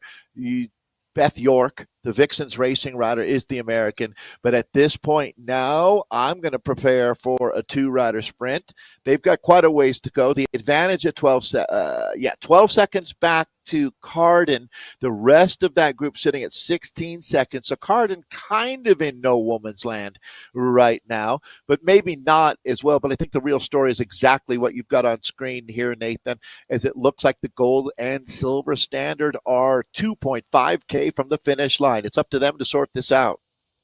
It is, and I have a feeling this is going to be it between these two riders. Definitely going to be tough for these riders to bring this back at 13 seconds. I think this is the decider now, Dave, and Beth York versus Susan Clark. Coalition versus Vixen now at this point. And Canada versus the USA. I like it. We're squaring up. Yeah, they definitely are. They definitely are squaring up. That's for sure. Well, great. So this is a two-rider sprint is always such a challenge, because it really becomes that standoff on who goes first. Because once you launch the sprint, it's not like a booster rocket where you've got multiple layers of your sprint, right, Nathan? Once you commit and go all in, it's really hard to play any games at that point. So we'll see who goes first. It really, steely nerves come to mind. I mean, we've seen traditionally in real life road racing, two riders coming to line. I mean, there have been stages in the Tour de France. I'm thinking about Salvatore Comesso, Nathan, where they have literally come to a complete stop in the front group because they're playing games. It's the track stand. That's more of a velodrome type thing, right? But I mean, the whole game here is to not start the sprint, to be in the wheel and use the slipstream. But when you've got two riders who both know this and are trying to do the exact same thing, this is what you call a battle of wills. And there's no doubt that these two are going to be sprinting for the win. As let's set the table for you. That's going to be Beth York, the legend. Nathan has been racing with her going back, I'm even going to say 2015, 16, in some of the earliest in real life Swift events that happen in California and Vegas and up in, I think, Vancouver, Canada. The other rider here is Susan Clark, the Canadian maple leaf. One of the most beautiful flags on planet Earth is that maple leaf flag, and Coalition is the team for Susan Clark. So Nathan, I don't know, side by side, do you want to pick a favorite? Because I'll just take the other. Yeah, I mean, York, as well as I really think, Dave, it's really a toss up here. Looking at they want to play games. They do have a Carden at 9 seconds. Clark at a solid 7.5. Carden at 8 seconds. She's starting to bring things back here. You know, York, I'm not sure she's got the kick here for it, but I'm not sure York has a whole lot of racing actually as of recently, because I think she's got more than what's registered over at Swift Power actually for us. So it'd be interesting to see, as I think Clark now at this point. Okay. I'm looking at 7.6 for 15. So you're saying that I'm data used to might be Beth. Yeah, I have Beth. I a would little have leaned sleepy. over to Beth here actually for the kick. I have a feeling that she hasn't got a whole lot of races underneath her for the Zwift Power history here. So, in my knowledge of Beth, she's got a real solid kick here. Well, Well, she's starting to lead things out though. 6.4. That's because she can see I was Carden starting coming. to. Yeah, I was just going to say, Carden was hoping they'd play games a little longer. She got it down to 8 seconds, but here we go. Beth York's going to get out in front of it. So Beth York has hit out. And now we're going to throw the big watts at it. So York going big around this corner. We're going to see the finish line. Looks like York should be in pretty good shape. She gets the jump. And will Susan Clark have a late charge? Bring it on home, Nathan. No, it looks like York's got it here as now Susan Clark fades That's backwards. And that's actually just a race of attrition to the line rather than anything else. It's your top three, though, as it is going to be Carden now. Next one across the line. Ashley Nolan now kicking at 4 watts behind for that 4th and 5th place. But no, Slaughter, this nice little kick here, right to the line. This is a battle here for that 5th place, Dave. And it looks like Nolan now trying to take it down, but no, 8 watts per kilogram. Slaughter. Very close between these two. Right to the line. No, it's going to be Slaughter taking it down. Radomski coming through for 6th, it looks like, with Walbro from Penvilo back in for 7th. 8th goes to Bird, and then it's going to be Baker behind out into that 10th place. So that's the situation there for those women's C category. Well, great that we were able to see that. Nice job today, ladies. Really strong racing by our women's C group. Some of the coolest cats in racing in that group. So, Nathan, we're going to be still in France. It's a huge day on Casse Pats. The leg breaker is 46 kilometers. That's the longest day that we've got here in Echelon Racing League. And I should thank everybody for their support of Echelon Racing League, remembering that educate, equip, and empower is what it's all about. We had Frank out racing today. We got Eric behind the scenes, the mastermind, making it all happen. So big thank you to you guys for all that you do. Really giving back, and that's the name of the game. So finishing up the women's C's, we can always send you to Zwift Power. There's all kinds of information there if you're looking for results. I'm sure you will be. But we're jumping around all over France today as the elite should be already out on course. Actually, again, a long day of racing. But let's take a look at our results first here is Echelon Racing League, race number 3 here on Casse Pats in France. We've had our amateur racing going over the last, actually, a couple of hours at this point. It's going to be Jeremy Ziegler taking the win. He went to the line with Brian Breach. You can see how animated things were out here today. As Brian Breach will take the silver medal with Jason Mount. And Jason, a star next to his name, really active racer out there today in 3rd. It's going to be JD, also known as the Hawaiian Hoodlum, in 4th. Dave Garguilo in 5th, Michael Mihalik in 6th, Lex Diaz for 7th today. This is our top 10 again for our B Open category. Rob King in 8th, David Sloth in 9th, and then Jeremy Meyer-Fuchs in 10th today. So that's our, let's keep going though. Yeah, and it's going to be Jared Watts here, followed up by Jeff Baumgartner, Stiam Garver, Brian Kelly there for 14th, Joseph Paulson, followed up by Andrea Baldi. It's going to be Daniel Neubauer and Dan Milano next across the line, Rich Ferraro and Greg Cully. That is your top 20 for the men. In the C category that we just saw finish up, we do have, it looks to be Beth York taking it down for us here, Dave. Yeah, congrats, Beth. Great job. So they made that split over the top of Petite KOM, and she made it stick. Susan Clark gets a special note as well for an incredible ride from Susan today, taking the silver medal as she made that final break. Maggie Carden, all heart today. Maggie chasing back and almost getting there, taking the bronze medal at any rate with Jennifer Slaughter in for the chocolate place. Ashley Nolan in 5th, Megan Radomski for 6th, Yvonne Valbro in 7th, Sherry Birdie Townsend in 8th, Jennifer Baker 9th, and Connie Tang making her mark. Connie, we'll hear more from, no doubt about it, up-and-coming rider Connie Tang in 10th. We can look a little bit deeper. I think we had 12 riders in this group. See if I can grab 11 and 12 here. Yeah, give me 1 second. Let's see if we'll Might get not this. be able Well, to. yeah, we do. We have them. Just there we go. It was There we Lindsay go. Somerset and Angela Pitzer coming on through for the riders there. Well, that's our coverage there for the women's amateurs. Everybody, I do want to just give a quick little update here. We are trying our best to get across to the women's elite. We will jump into them with them if we can. We want to apologize on the lack of that coverage up until this point. We'll see what we can do for you. Again, apologies on that. It has nothing to do with what we have desired here at the broadcast whatsoever. But now jumping in with the men's start, they are jumping out on course. This is the elite men, same course that we just saw them take off out on, Dave. And right from the get-go, we are jumping in with Chris Uberti from Next Esports. Okay. Well, this, again, will kind of shift gears. I see Eric Hill, the Project Echelon rider, right there as well. Thomas Thrall, the Canadian. You're going to hear a lot of names that you'll recognize from esports racing. This peloton is absolutely massive. How encouraging is this? But, I mean, Nathan jumping in with Chris Uberti, one of the big stars for the next presented by Insured team. Chris, an aerodynamic engineer, if I remember correctly, and he certainly has been. Holden Camo is here. That's one of, I mean, this, you'll kind of laugh, I would think, if you're watching at home, where these names will pop with so much racing going on. It's actually the first chance that we've really had to take a look at who took the start here today. And there's Thomas Perrin back, Nathan. And so all the heavy hitters are here. This has been a very popular series. And, well, case in point, what you're seeing on your screen, Neil Freyette taking the start. He's been one of our top riders. He's got a win and a second so far. It was Brian Diddy Jr. winning last week for the Next Insured team, but it took everything they had. And there, Brian Hodges also out here for the Wahoo Cole team.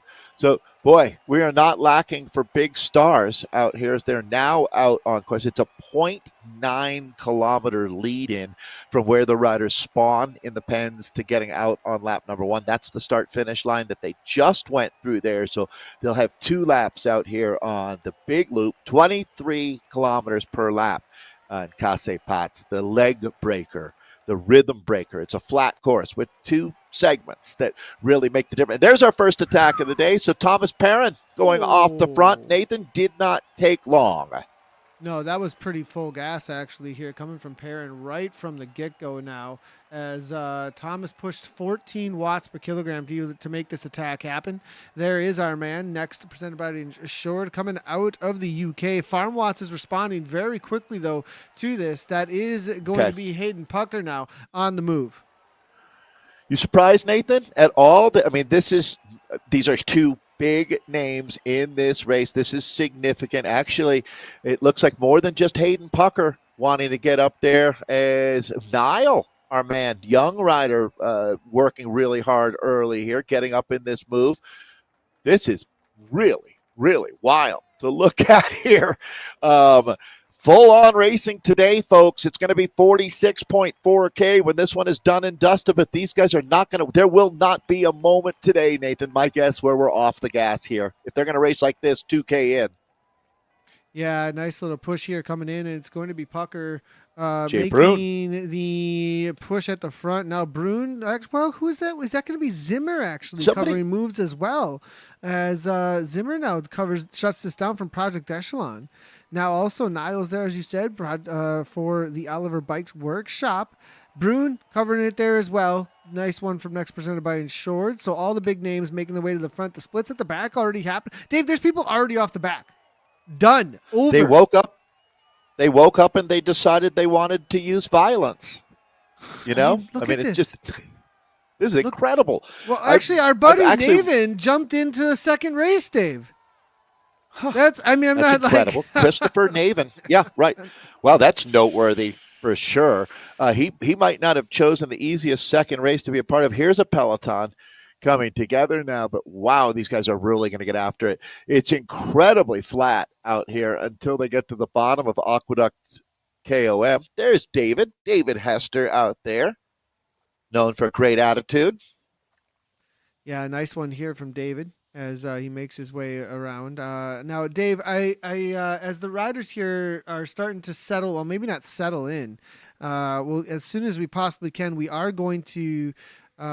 As soon as we possibly can, we will be jumping across to our winner in the women's D category with Beata Listapod. If as she just finished up her race, is finishing up her race for a little bit of an interview of how things have been going for her, and I just want to really get an idea of who that rider is too, because it's pretty cool to see her commitment to the world of Zwift racing. But Dave, in the men's race here, this has been nonstop attacks from the get-go. Can't take our eyes off this action at this moment as Zach Neer looks to cover the farm watts here as well, coming from the new Restart racer. Cunningham there also now pushing a solid.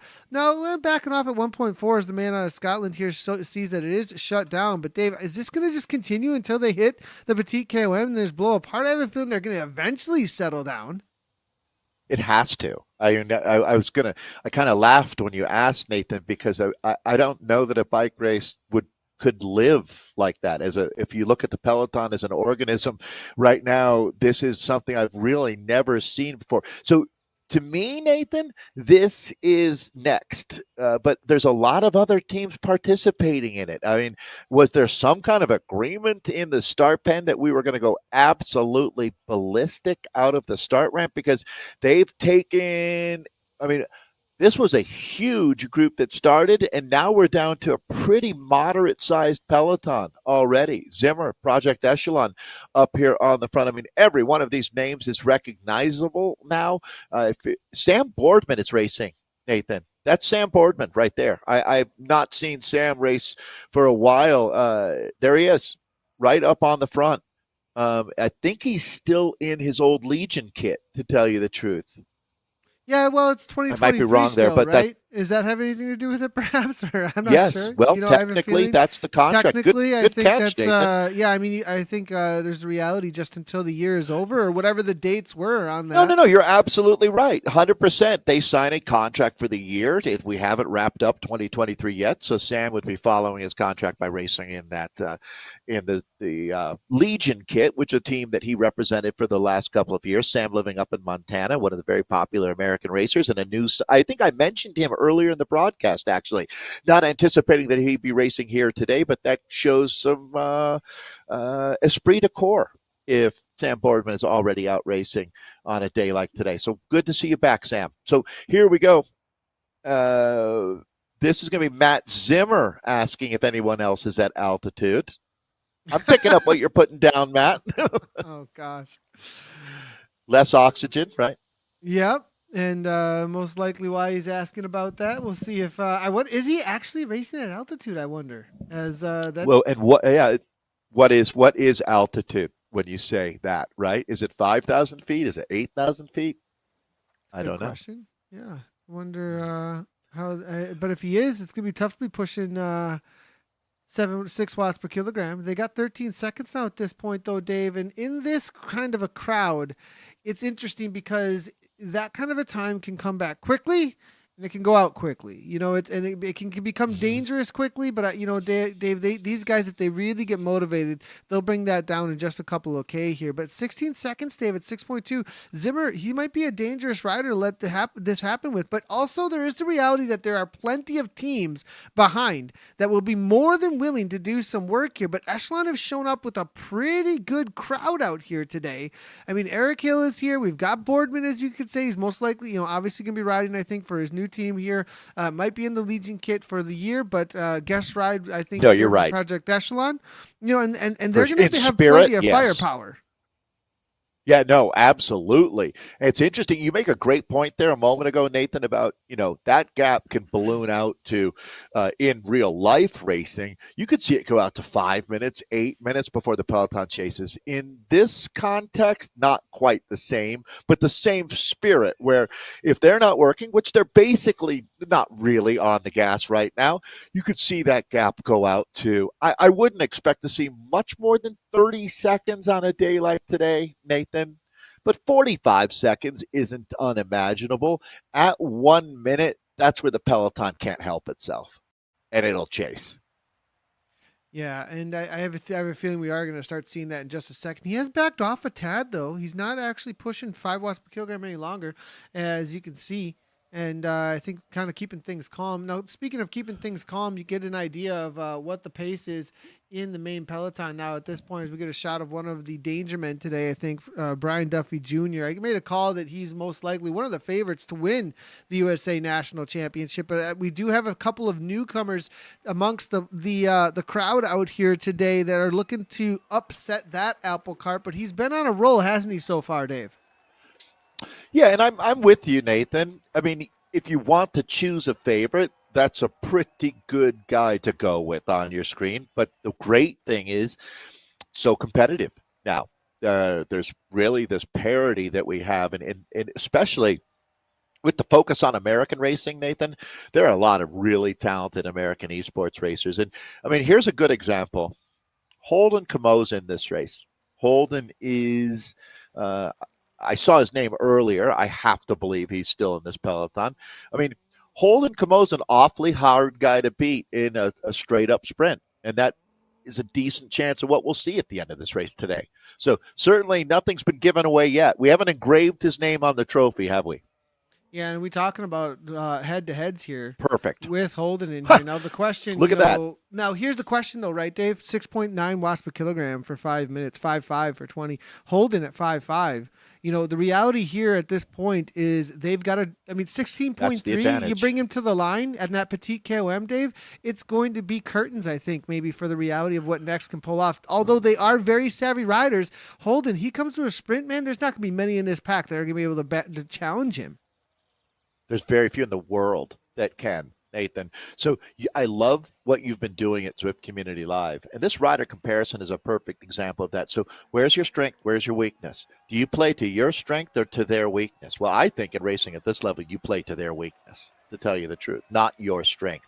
And in that case, it's that 5-minute power and the strength that the next team has. But I don't want to sleep on Saris No Pins. They've got some riders here as well. Did Matt Gardner take the start today? I mean, that's the thing. You jump into a race like this and you have to make sure who's racing. I mean, like Brian W. Jr.'s got Chris Uberti, Brad Greenberg with him here. Who does Holden have to help if he needs it? That's there? That's a good question, actually. That's a really good question, Dave. Who is showing up today when it comes to the elite men for Saris? Because without, a whole lot of help, it's going to be Matt Kibro and Holden Camus. That's it. My goodness. That is it, Dave. Yeah. And so taking Next on the reality of Next, and go ahead. Well, just listen to this, Nathan. Brad Greenberg, Brian Duffy Jr., Chris Uberti, Jerry Hernandez, Jay Brune, Marcus Duval, Payne Griffin, Richard Kelly, Sean Berry, Thomas Perrin, and Thomas Thrall, Tony Gumbel, and Zach Nair. That's the next team. That's scary to hear. That's 3 really strong teams all packed into one. So that's going to be the problem for Holden Camo. Here's another problem. Jaden Yeager, for everybody else on planet Earth. Jaden Yeager is Jaden, and I mean that in a loving way. Jaden Yeager is one of the most aggressive, tactically astute, and capable racers that we've got in the United States. He's the kind of guy, Nathan, that you could really imagine winning in an attack, a breakaway. Yeah, and here's the thing is the response is going to start coming out from the main peloton now, I think, at this point, because the reality of Yager off the front, Jade Yeager here now making this kind of a move. Farm Watt's now going as well. Eric Hill now getting involved. Dave, this is getting a little bit more serious, I think, between these riders. If we look behind here now, this is the situation with the chase now with Hill, Pucker there, Yager, Zimmer's still out the front by 26 seconds at this point, but now we've got this group starting to form. Gumbel now starting to respond there, as I think that Next do not want to let this get too out of hand. They're just going to shut this down. Here's the thing here. Next, they have the firepower, though. They've got enough riders to just keep on closing things down over and over again, don't they? Well, an embarrassment of riches, Nathan, and absolutely they do. So nothing today goes up the road without Next signing off on it. That is for sure in my mind, at least. And at this point now, what you really have to do is recognize, okay, that exists. What are we going to do about it when you're on the other teams? When you're around like Holden Camo, I think it really is just keep making the front group and let Next do what they're going to do and almost try to hide. This is a big enough group that you can do exactly that. Sam Boardman, same thing. I think he's got his teammates, Nathan, up there trying to cover moves. I don't know what kind of form Sam Boardman has right now, but he never has bad form. And certainly Sam's got to be the Project Echelon, or doesn't have to be, but I think he's the Project Echelon hope for today. And Zimmer is doing some really solid setup work. Never know. I mean, only the teams are going to know in the races themselves, but it certainly sets up a very compelling situation for us here. Yeah, it definitely does. Now we do have Zimmer still off the front, little picture here, 416 watts. He's got that solid 26 seconds still so far. Kellison now looking to go across to that break. Now, this is the situation, Dave. Here's the 4 riders that have about 4 seconds over the main pack. Pucker's there with Farm Watts. We've got Eric Hill, Duffy Jr. is now involved. Now that next have somebody in here, Dave, this becomes so much more difficult. And Kellison knows. Kellison immediately sees what's going on there and jumps across because he knows the reality of what is happening in front of them now, Dave. And with Zimmer up the front, they know that they're going to look to shut that down and try to create a real breakaway of about 4 or 5 riders now at this point, as you can see. Well, I mean, and was that Brian Duffy Jr. that is getting up there? I mean, that's an interesting play for next, without any doubt. If Duffy Jr. is already getting into the action, this is going to be a crazy first lap of racing here. And also next has Zach Nair up there with Jay Bruin. So it looks like the cavalry is moving up to the front of the peloton. To tell you the truth, Nathan, this is going to be interesting. I think these teams might use the technique or tactic here of just getting out in front of it. You know that the onslaught is going to come from next. Why not attack them before they attack you? Yeah, now back in with the front here, steady here, 21 seconds. Now here's the thing, Dave, it comes back a little bit, but then the truth is a lot of times there's a settle down moment, but are they going to continue on? I have a feeling though, Dave, it looks like there's willingness now to do the work to bring this back most likely. Zimmer's continuing on though at the front. Let's jump on in with Corrigan though. The team? As he is pushing the pace. Now, is he a solo rider today without a whole lot of help from teammates? I'm not seeing any team affiliation here in amongst the pack. Well, and I also look back here, Nathan, and I see, well, it actually makes sense because they've got riders up the road right now. The other teams like Restart are having to do, and Echelon are having to do some work that maybe they didn't want to do up here. But this is the advantage that Next has. I mean, they're already starting to move the chess pieces around on the board right here, Nathan, when you talk about the Next and Short team. Clearly, they've come in very motivated. And, you know, when they line it up like this, if they don't win, they're going to be kicking themselves, which means they really are here to win today. They don't like kicking themselves. Corrigan really putting in a solid effort there to try and bring things back together a little bit. He put in a solid 6 watts per kilogram, not an attack necessarily, just a little bit of a ramp up, you know, for the riders that are in the pack. But now everything coming back down. They're about to hit that Aqueduct KOM though, so most likely that has something to do with it. Thomas Thrall now to the front. Let's jump back in with our leader though. He's about to hit that Aqueduct KOM. 7 watts per kilogram is what he's going to need to hold on to anything. Back out to 24. See, this is ebb and flow. This is what I was talking about, Dave. It goes out to almost 30 seconds. Then they bring it back to 21, but then again it goes back out because it's these attacks, that this flurry that happens brings back some time, and then everybody goes, well, now what? And they all calm down, need to recover, and that just gives more time again to Zimmer. But here's the thing, Dave, the Petit KOM is a long one, and 30 seconds go get taken out in a moment because we're going to see crazy orange numbers, I think, to completely split this pack, and I think that's what Next is really thinking about right now.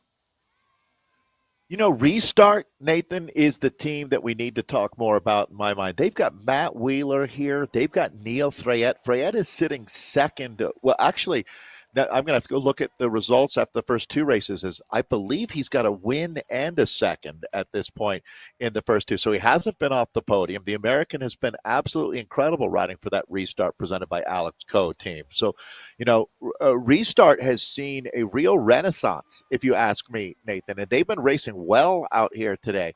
And Hayden Pucker might be the secret sauce for that team. He's a rider that's relatively new. I remember seeing him at a Belgian waffle ride this year.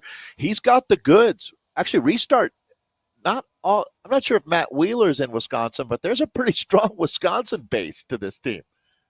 It's a good call. Is Matt Wheeler a Wisconsinite? That's a good question. If you don't know, then probably not. Yeah, so right. You would But know if he was, definitely but familiar rider to me. But Restart, I think, also having some Michigan Midwest though base for sure in a lot of ways. Now, Perrin, this is a rider to watch out for, Dave. He matched in a training ride just the other day. He matched the time of the win in the Zwift Grand Prix over the top of the Alpe d'Huez Zwift. If you want to talk about a rider who with can no put down some draft. crazy effort out there, Perrin is one to watch out for. He's looking to go across right now. It looks like he made a big attack. He's already got 6 seconds over the top of the rest of the riders. Has he been told to calm down? Well, something was said. There was definitely something said. He responded as well. Yeah, and he's and not you could under see a pressure right decided now. difference. That's just, he just calmed right on down. He's trying to get Well, an that's some instigation good out of the racing. pack, it looks like, rather than just bring it back solo. Nathan, what a great sign when you have riders that you have to rein in. Oh, he said he called. No, he's telling us right now. He just said what's going on. I love it. He's like, no go here. Jaden, though, now 6 watts per kilogram. A little bit of a push from him with the Scotty the Squirrel cap on. I was actually thinking, Nathan, that Thomas Perrin don't sleep on that rider. He's the kind of guy that could be world champion at some point in his career. That's a world-class athlete right there. This is Jaden Yeager. What is going on with Jaden's helmet here or hat? That's one of the new unlocks, Dave. That's wow. That's like a level, what level 70-ish, somewhere around there that you need to get I've that. I've not seen that yet. Yeah, it's a great Scotty one. the Squirrel hat. Yeah, I love it. Nice. Well, there's Absolutely Jaden. And what is his favorite? His favorite thing to do? I mean, this is it: is to drive the pace off the front. I was just going to say, if you see pictures of Jaden racing, he's usually alone. You think like, wow, is it a time trial? It's like, no, it's a criterium. He's just attacking again. And that's definitely the way Jaden, very, very popular racer. And always good to have him with us in esports. And actually a pretty frequent competitor. That's Alan Lowe.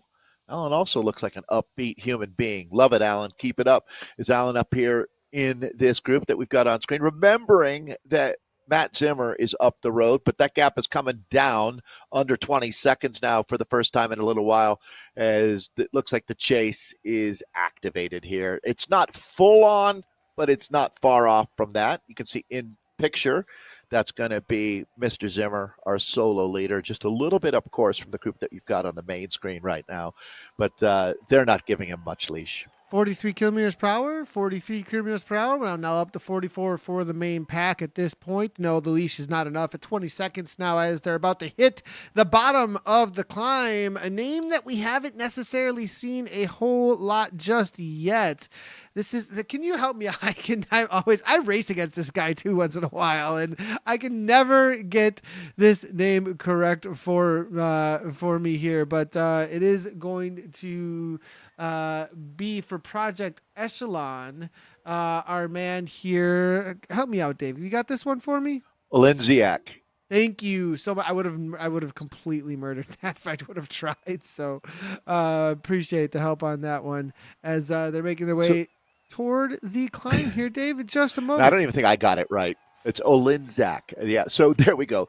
That is a challenging one. So Project Echelon, how many do they have in this group, Nathan? And adding in Sam Boardman, it looks like they're 4 or 5, which is pretty good right now. We talked about the green jersey. That's going to be next in short. They're pretty close to a dozen riders in this group right now. So we'll see how they want to animate and dictate things. There's enough strong riders, though, that they're not just going to have their way with this group, which is really Matt Kerbeau is there. Certainly, Thomas Thrall is a name that certainly it's impossible to follow all of the coverage out here. But there's Peter, and certainly a rider to watch, and brings a lot of talent from his in real life experience as well. Peter, at this point now, Nathan, I'm going to say is into that 10,000 hours of racing kind of thing. Incredibly experienced, a road captain for that Project Echelon team. Certainly a guy you want on your side. Yeah, you put this guy in the front, and he is going to be a monster to bring back anything, and most likely part of what he was just up to just a moment ago. And now they are starting to climb officially here. Let's see what the time gap starts to go out to or starts to come back to here, Dave, as they begin to press the pace at the front. Zimmer still holding on to 24 seconds. Low now to the front for Turbo. All right. And by the shape of the peloton, you can see that there's a few riders riding their way back into the draft. For them, a little bit of a reprieve as we go back to Lowe up here on the front, who's been actively riding. Definitely the pace setter out here today is Alan Lowe. So, well, I should say of the peloton right now is Alan Lowe. There's look a at their good setup. look. That's Alan. That's a great setup there, actually. Loving it as all business. Yeah, you know what I mean? definitely. No frills. He's not doing disco lighting. He doesn't have a chocolate fountain set up next to him. This guy's just here to race. I like it. Up and out of the saddle as he looks to try and cover what looks to be a little bit of a move toward the front from Freyette. But actually, Dave, looking at the pace set so far, Thrall's only doing 5.1 watts per kilogram. I mean, like now Pucker says enough is enough, and it's going to be Hayden Pucker now on the move toward the front of the pace here, 7.6, as he's like, guys, this has, but here's the thing, on the downhill, they're going to probably bring back some time depending on what Zimmer has. So now that Pucker gives a little bit of a go, Duffy Jr. on the response. I think that Hayden Pucker, I remember him at the Belgian Waffle Ride in Kansas where he had an outstanding ride. I think that Hayden Pucker is relatively fresh. We'll have to dig up what level Zwifter he is, but the Zwiftcraft is still to come for this young Jedi.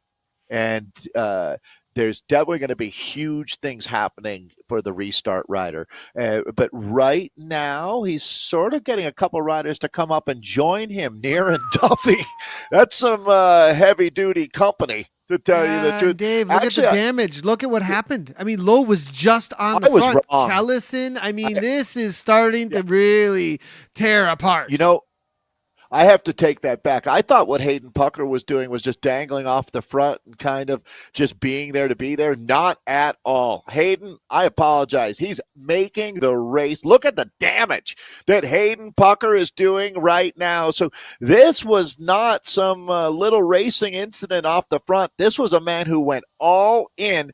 Gap is at 17 seconds. So this is definitely a turning point in this race. We're going to complete lap number 1 and go out just old school fury right now from Wisconsin's Hayden Pucker. Restart Nathan is really standing up to that next team here. And I have to give them a lot of credit. They might be somewhat outnumbered, but they're not being out-hearted here. So Hayden Pucker, he's had a reaction. Peloton has come back together, but I think that statement was heard loud and clear. But now the danger is the counterattack. And it looks like, is it going to be Brian Duffy Jr. going up and over the top? And it is. So Brian Duffy Jr.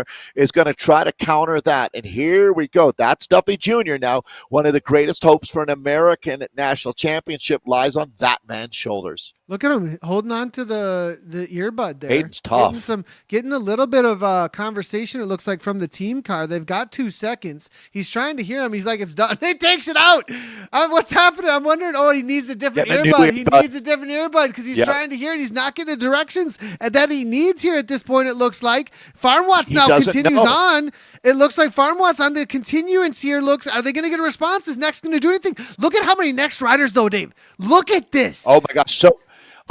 Oh my goodness, this is going to be absolutely incredible. This is when the Empire strikes back now. And basically, I hate to say it next, but you're the Empire. To tell you the truth, when you look at all of these guys, this is absolutely going to be brilliant racing. Can Hayden Pucker, so remembering Project Echelon's got a rider up the road. Then you're looking at Restart. And now basically all of these Green Tron bikes that you're seeing back in that group are going to be the next presented by Insured team. In my mind, the number 1 team in eSports right now, but you got to prove it day after day in this environment. This is Hayden Pucker. But boy, Nathan, I feel like we're in the last couple of K. We're going to feel like that through the final lap. Lap to go still, Dave. This is insane. Yeah, this is one of the best races we've seen all year. We're not even one complete lap in. They're still almost 4 kilometers away from completing that first lap. This is one of the most talented Americans in esports, without any doubt. Zach Nair that we're looking at now here. Wow, this is really going to be special, folks. Yeah, and only at 9 seconds though. We gotta focus back in on Zimmer just for a moment, because this has been an amazing effort. Now here's the thing though, Pucker, He's got the willingness. You know he always does. This guy never says die. That's for sure. And he's going 4 across seconds, now. right? And what did we see earlier, Dave? This isn't the finish line situation like we saw earlier in the B race for the men, for the amateurs. But we did see a win from something like this. So Thrall says, got to give it a go. And this is what they got to do. They got to ramp it up into that 69, 68 kilometers per hour. And that's what's going to get the speeds where they need them to be. Get into the super tuck, and Nexus is doing exactly what they need to in order to roller coaster this downhill to get the catch, because at 63, that's not going to hold on with the kind of pressure they're putting on the front from Nex. And Nex want to bring this back, and they know it's on them, it seems like, don't they, Dave? Because they've got the numbers and the strength to do it. They say that it's pressure that makes a diamond. Well, Next has got to be feeling that pressure. I mean, they come in with so many of their heavy hitters that this is going to be, again, what racing is all about. Because even though they're outnumbered, clearly they're up for the fight, talking about the restart team out here. And I think really right now that's the main. I don't want to forget about Sarah Snowpins and Holden Camo. If Holden is sitting back in that group and he's still got Matt Wheeler with him. I'm trying to find him. But he's got to be there. I mean, if he's not, I'm surprised. Adam Zimmerman should be that rider. Well, Dave, this. Look at this, though, Dave. Behind, this is split. The pressure was that high, Dave. The pressure was that high that we have a mass of riders who are big names. I mean, Alan Lowe's off the back here. Dave, this is not Kevin Mullins here. We're seeing Boardman is off the back, Dave. This is a huge split here. Matt Kerbo is off the back, Dave. This has completely blown apart from that effort over the top of the Petit KOM. Only 24 or so right, but Holden is there. He's right there. He has made it, Dave. Absolutely. And gosh, Nathan, with all of the work that Next has done, the fact that that guy in the pink and white is still there is a huge, huge problem. Dave, he's stretching. He was just stretching, Dave. I just saw him going, okay. My goodness. Oh, man. This is one of your GOATs, all-time greats, talking about Holden right now. I love that shot. So Holden Camo has been a part of eSports. Really, Nathan, I'm going to guess pretty close to since you were involved. He's an OG, no doubt about it. He's absolutely now what this sport is all about, because no matter how much force you have as a team, it still is an individual effort that wins the race. But you still got Thomas Thrall, you've still got Brian Duffy Jr. up in this group. So Nathan, let's continue to look at I'm not too sure the way they're riding now that second group doesn't rejoin either. We'll have to watch that closely here, but after that huge effort, Jaden Yeager is still here. There's going to be an attack coming from Jaden at some point. Brace yourselves, as he'll be throwing some old school fury at you. This is the run into the finish. Everybody should be watching this now. Well, these guys will all know it well, but around this bend, you're going to see the finish line, and this is typically where dreams are broken, as so many times riders will be caught in this last 10 meters. Peloton rolling through right now. Everything copacetic, more or less, as just kind of taking inventory in this group. Nathan, you can create a dynamic storyline for almost every rider in this group, but I think the overriding story here is what Next is doing. We've got a push now on the front here. It looks like here, Dave, a little bit of hey, Holden. He's giving us a little wave. Good luck. There. Yeah, well, now he's off the back a little bit. I like it though. I like it as now we do see Corrigan here looking to chase down Hayden, and Hayden just doesn't stop. He just does not stop this kind of an effort. This guy is just the workhorse of the century, it feels like. Corrigan now pulling it back together as well. This is a rider, though, Dave, that's going to looking to get into a situation like this where he can maybe bring something, bring himself into a little bit of a breakaway, perhaps. That would really favor him without a whole lot of support. Trying. Yeah, I think he's trying, Nathan, because he certainly shouldn't be chasing anything back with all the other strong teams around him. But I'm impressed. He's kept himself right where he needs to be, not doing any more work. That really, for him, he's in that unique situation of, look, when you're outnumbered like this, don't do work for these other teams. Take advantage of what you can. And that's the fact that you kind of should have a pretty strong feeling for what their plan is. I'll tell you what their plan is, Nathan. They're going to try to drop Holden Camo. right? I mean, isn't that to get a group up the road with at least the situation that next needs to obtain is a split in the group that doesn't have Holden in it where you still think you've got the best sprinter left. Does that track with you? Oh yeah, 100%. And that's exactly what they're trying to set up here at this point. And I do want That's to shout the out moment is quickly right now. They that saw Holden at the back. yeah, and they were like they saw the wave and they were like, all right, it's Right. time They're to like, give hey, a if he push wants to here. flex for Nathan, well, here's the thing, Dave, but I do want to highlight though, we didn't mention that Matt Zimmer has been caught at this point. He is no longer off the front. So that speed up on the downhill did not only catch Pucker, that also Another was attack, able to another catch. attack. There's another attack happening here. That is going to be Yep. another one here. It's going to be Sorry. Duvall and Perrin. No, you're great. That's awesome. Now it's going to be Thrall as well. 3 up from next, actually trying to make something happen, and they are on fire now. You've got to respond. You've got to respond. If you're one of the DSs for any of the other riders, I mean, this is the moment now. If you can get yourself up with them, I realize Hayden Pucker doesn't want to be outnumbered 3-1, but this might be the train leaving the station. Hayden Pucker has done so much work to this point for the restart team. If they can get a rider up into this group, I don't think that they pull the pin. I think that these 3 are gone. Again, Perrin is here, Thrall is here, and Duvall. So the Canadian, the Welshman, and the Englishman now making a real charge. Nathan next has got something up their sleeve, and actually it's not up their sleeve. They're showing you their aces right now, or are they showing you their joker? Yeah, well, I think they're definitely not Or putting both. this out there for no reason. There's no joker. There's no joker in this group. Thomas Thrall is one of the best sprinters on the planet. And I mean, Nathan, I think that Thomas Perrin might be the most dangerous rider on planet Earth right now.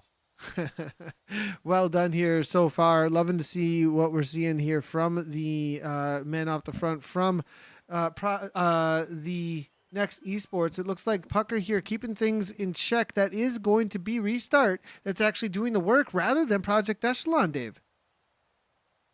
Wow.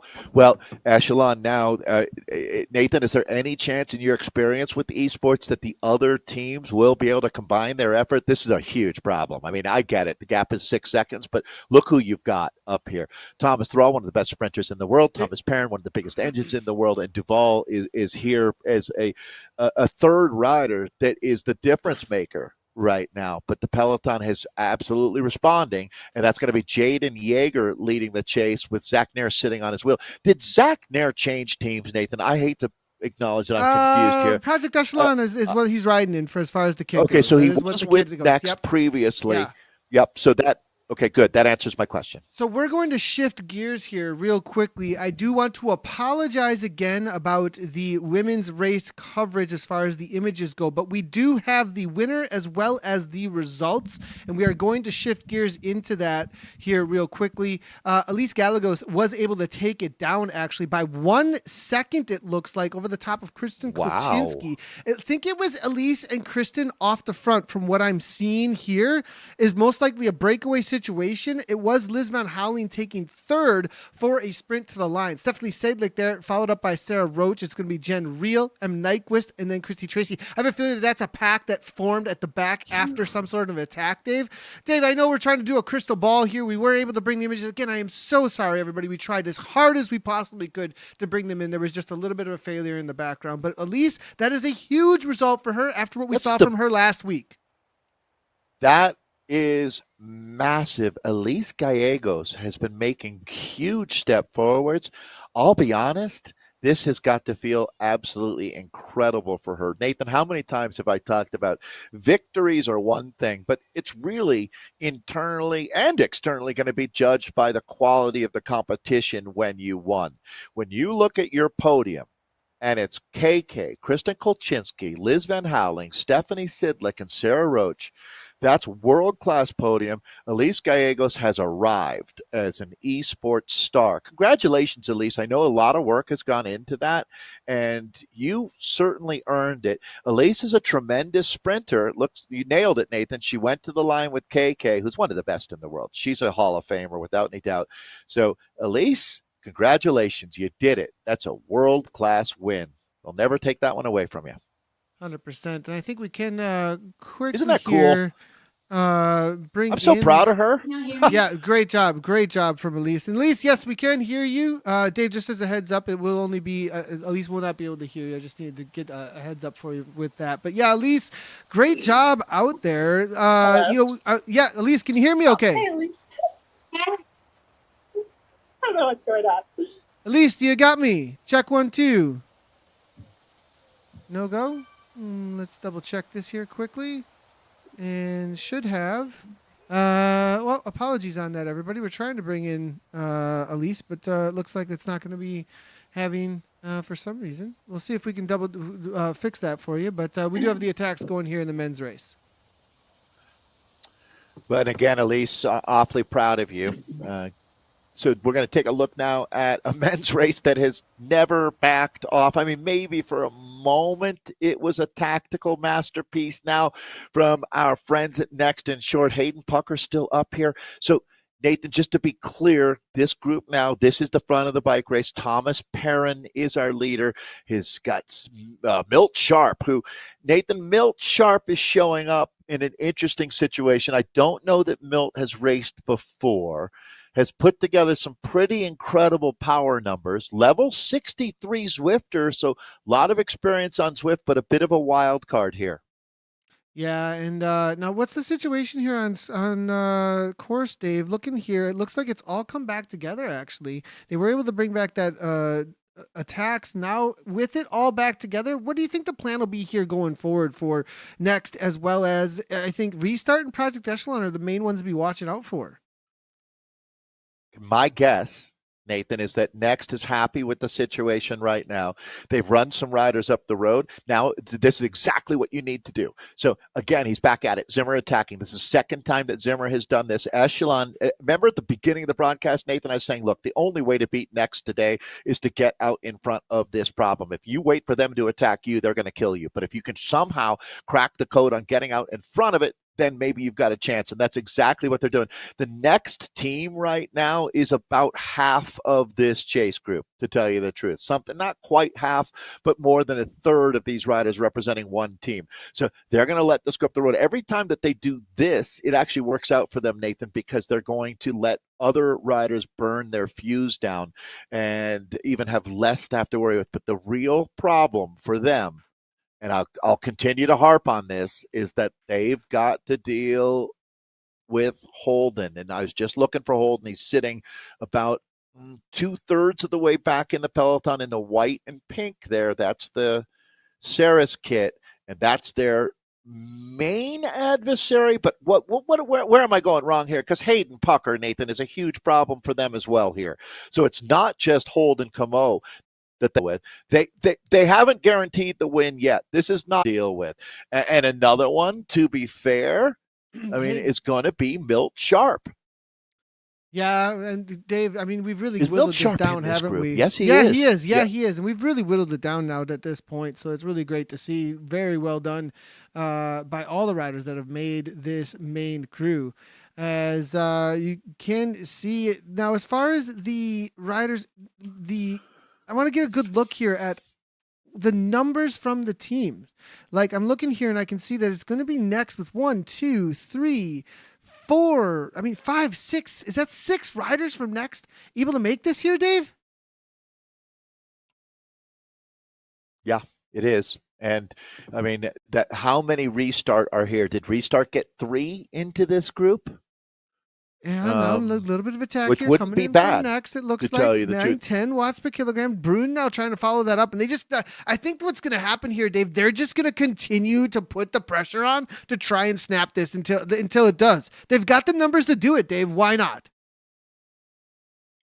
Yeah, that's one of the best sprinters on the planet right now on the front of this race attacking. So clearly they're every resource they have available to them. So Brian Duffy Jr. has hit out. He's got Jay Bruin with him, and it looks like Cunningham on the wheel here. Pucker is going to be the one responding back in the peloton here. So it's going to be another all hands on. And listen, this is how it's going to go for the rest of the race. There's no way that they're going to give any rest to the weary here. So Next is going to do what they do. It's just going to be pummeling, softening up this group as boy, I mean, I don't really know that there's much you can do than just to keep fighting and keep fighting when you're back in this group and hope that you can find an opportunity at the end of the race. Because right now, Nathan, Next and Short is putting together a command performance here.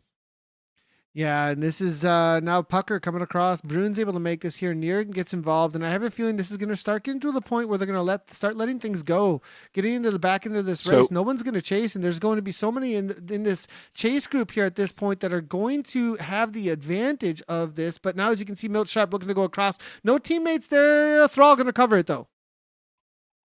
Interesting. Actually, in a weird way, Thrall should have just let that go. As I think that he's helping Hayden right now. Excuse me. Is Holden, I meant to say. Holden Camo is benefiting from the fact that these guys still have energy back in the second group. If you're next, you don't want to give Holden a wheel at any point.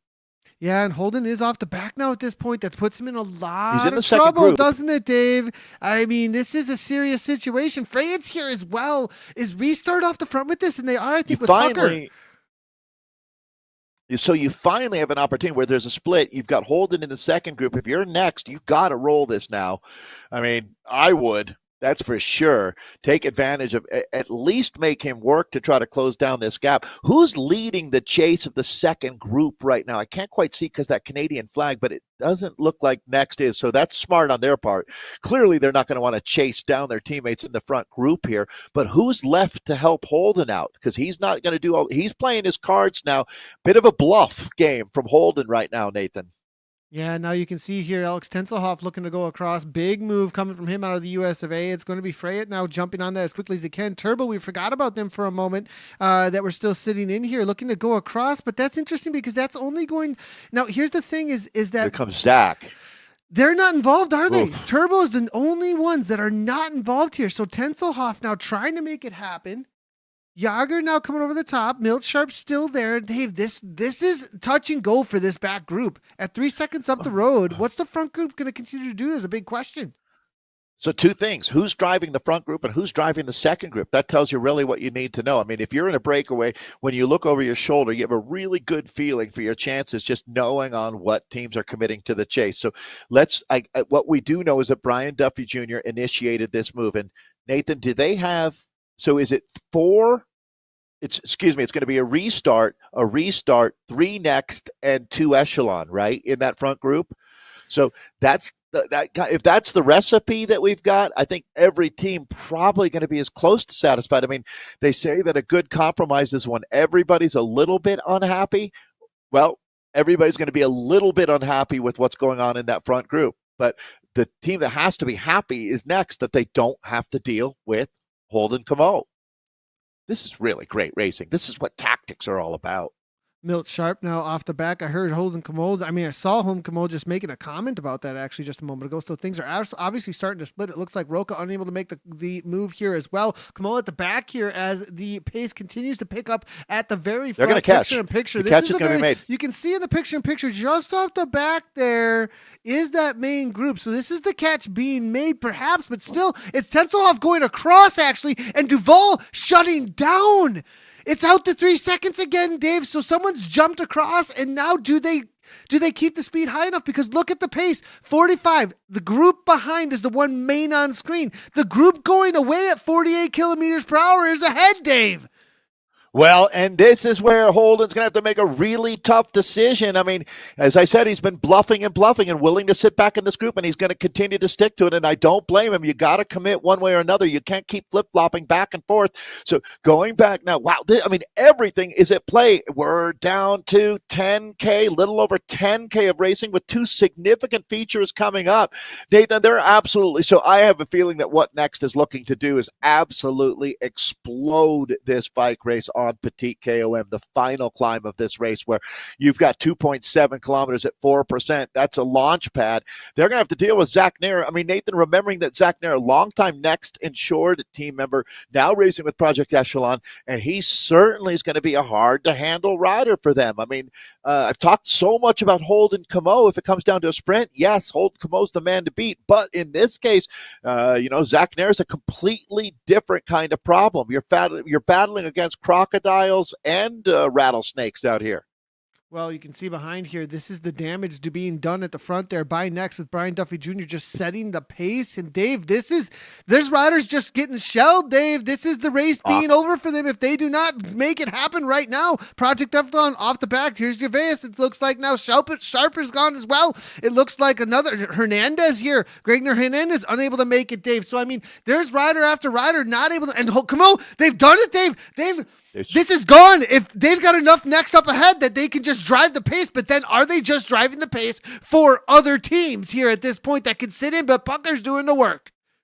Gosh, it's crazy because maybe Pucker being there helps out Camo a little bit. I don't know how familiar Next and Short is going to be with Hayden Pucker. He's a relatively new talent, although they have to be aware that he's a monster, no doubt about it. Back in with Brian Duffy Jr. Again, one of the favorites to win the U.S. championship. I mean, he has to believe in his heart of hearts that he's the guy. I think that there's just a lot of communication going on with that Next and Short team. But again, this is the man on the front. So Brian Duffy Jr.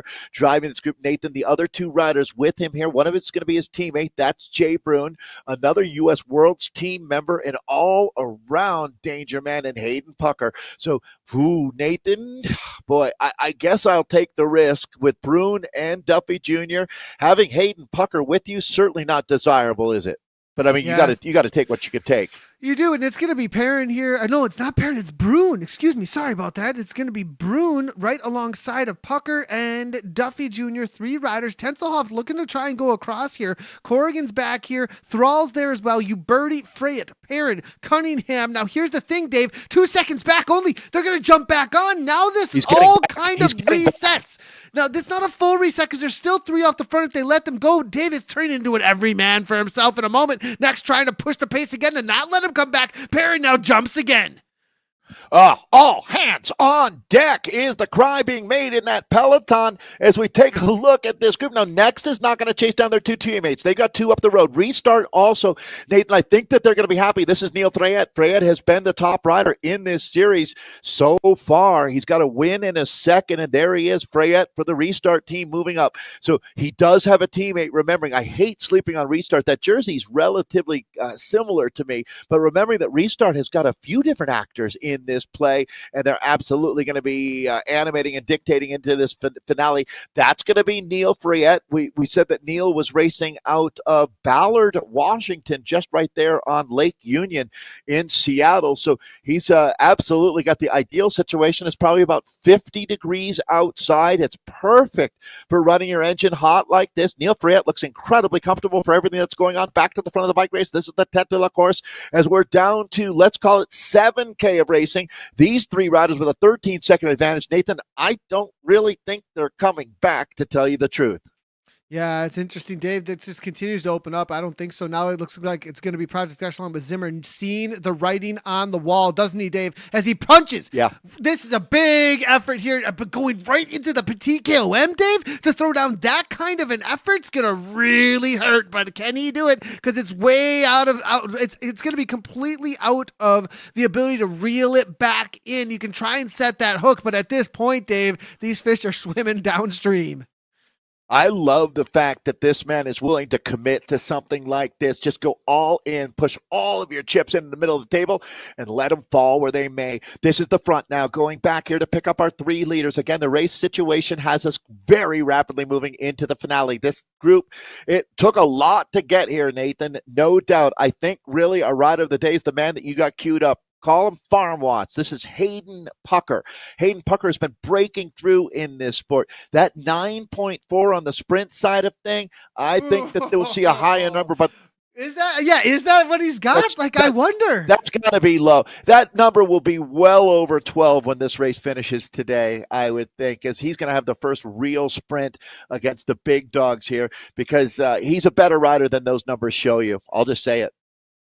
Well, let's see, Dave. What is you know what I mean, Nathan? I feel like those numbers are Watts as well is going to be a big question. This is the matchup. They're pretty evened up here, aren't they, Dave? Between that 14 and usually I would say Brune. When it comes to the two, but my take on this recently though is these two are pretty evenly matched. When it comes to Next, and they may want to just try and get rid of Hayden. I think rather than take him to the line. I don't think they can. I'm with you. I don't, but I'm so, okay. One, I'm agreeing. That's a big call. Well, Here we go, though. This is wait. another man to watch out for here, Dave. Nair does not want, if anybody can close this down, Zach Nair. Look behind, Dave. Look at that. This is Zach Nair's wheelhouse right here, right now. Project Echelon has got some help for him as well if he can get up there. So let's see what happens now. There's a lot going on behind our three leaders. Nathan, you're doing an incredible job. This picture-in-picture showing us, I think, the biggest threat that they have now. I'm going to move away from Holden Camo because, unfortunately, the race has happened, and it looks like he's just not going to catch the breaks that he needed. But this man, Zach Nair, has got the ability to make this chase. Look at those numbers. Huge, huge numbers. It's popping orange. Neil Freyet coming up as well now. So, Nathan, will the restart rider... Look, Dave, look. Goodbye, Holden. The pace, when they started to set the pace here at this point, it's just too much, Dave. It was too much. But hey, we love having him out here, and one of the GOATs, one of the greatest of all time. But this course and this race, and I tell you what, this next insured team. Look, these riders are going backwards now too. Thrall shuts it down, completely shuts it down as Nair looks to go across because they're not going to drag others, Dave, at this point. It's going to be Nair. It's going to be Zimmer. Nair going across. Perrin's there as well. Can they still win this, Dave? Yes, can Project Echelon still make it happen as Nair goes over the top of his teammate? He is the Luke Skywalker for Project Echelon now. He is the last hope for Echelon. As Zach Nair, though, I would put it on him. It looks like one rider coming up to join him. It's going to be Thomas Perrin, and that actually benefits Zach Nair. I don't know if Perrin's going to want to help pull Nair up to his teammates. This is going to be absolutely incredible. It is not over until it's done and dusted. So Brian Duffy Jr., Hayden Pucker, and Jay Brune are our three leaders. Zach Nair, that again is going to be, oh, wow. All right, Thomas Perrin is the rider that we've got in the camo shorts here on screen. No. It's not Thomas Perrin. Yep. Neil Freyet. I apologize there. So Neil Freyet is the rider here who's been the dominant force so far in this series. He's had a win and a second. Can he get up on the podium, Nathan? Don't count him out. Neil Freyet is charging now. Wow. Yeah. Oh, Dave, but it looks like Perrin here looks so comfortable, Dave. Look at him. So comfortable as he looks to hold on to Nair's wheel. He's just covering and killing Perrin now as he just shuts it down at the front. Doesn't allow Nair to continue on. Just completely shuts it down. And now at the front of this race, Dave, I'm going to go back to the front because it's going to be Pucker now going at 6 watts per kilogram with only two more switchbacks to go.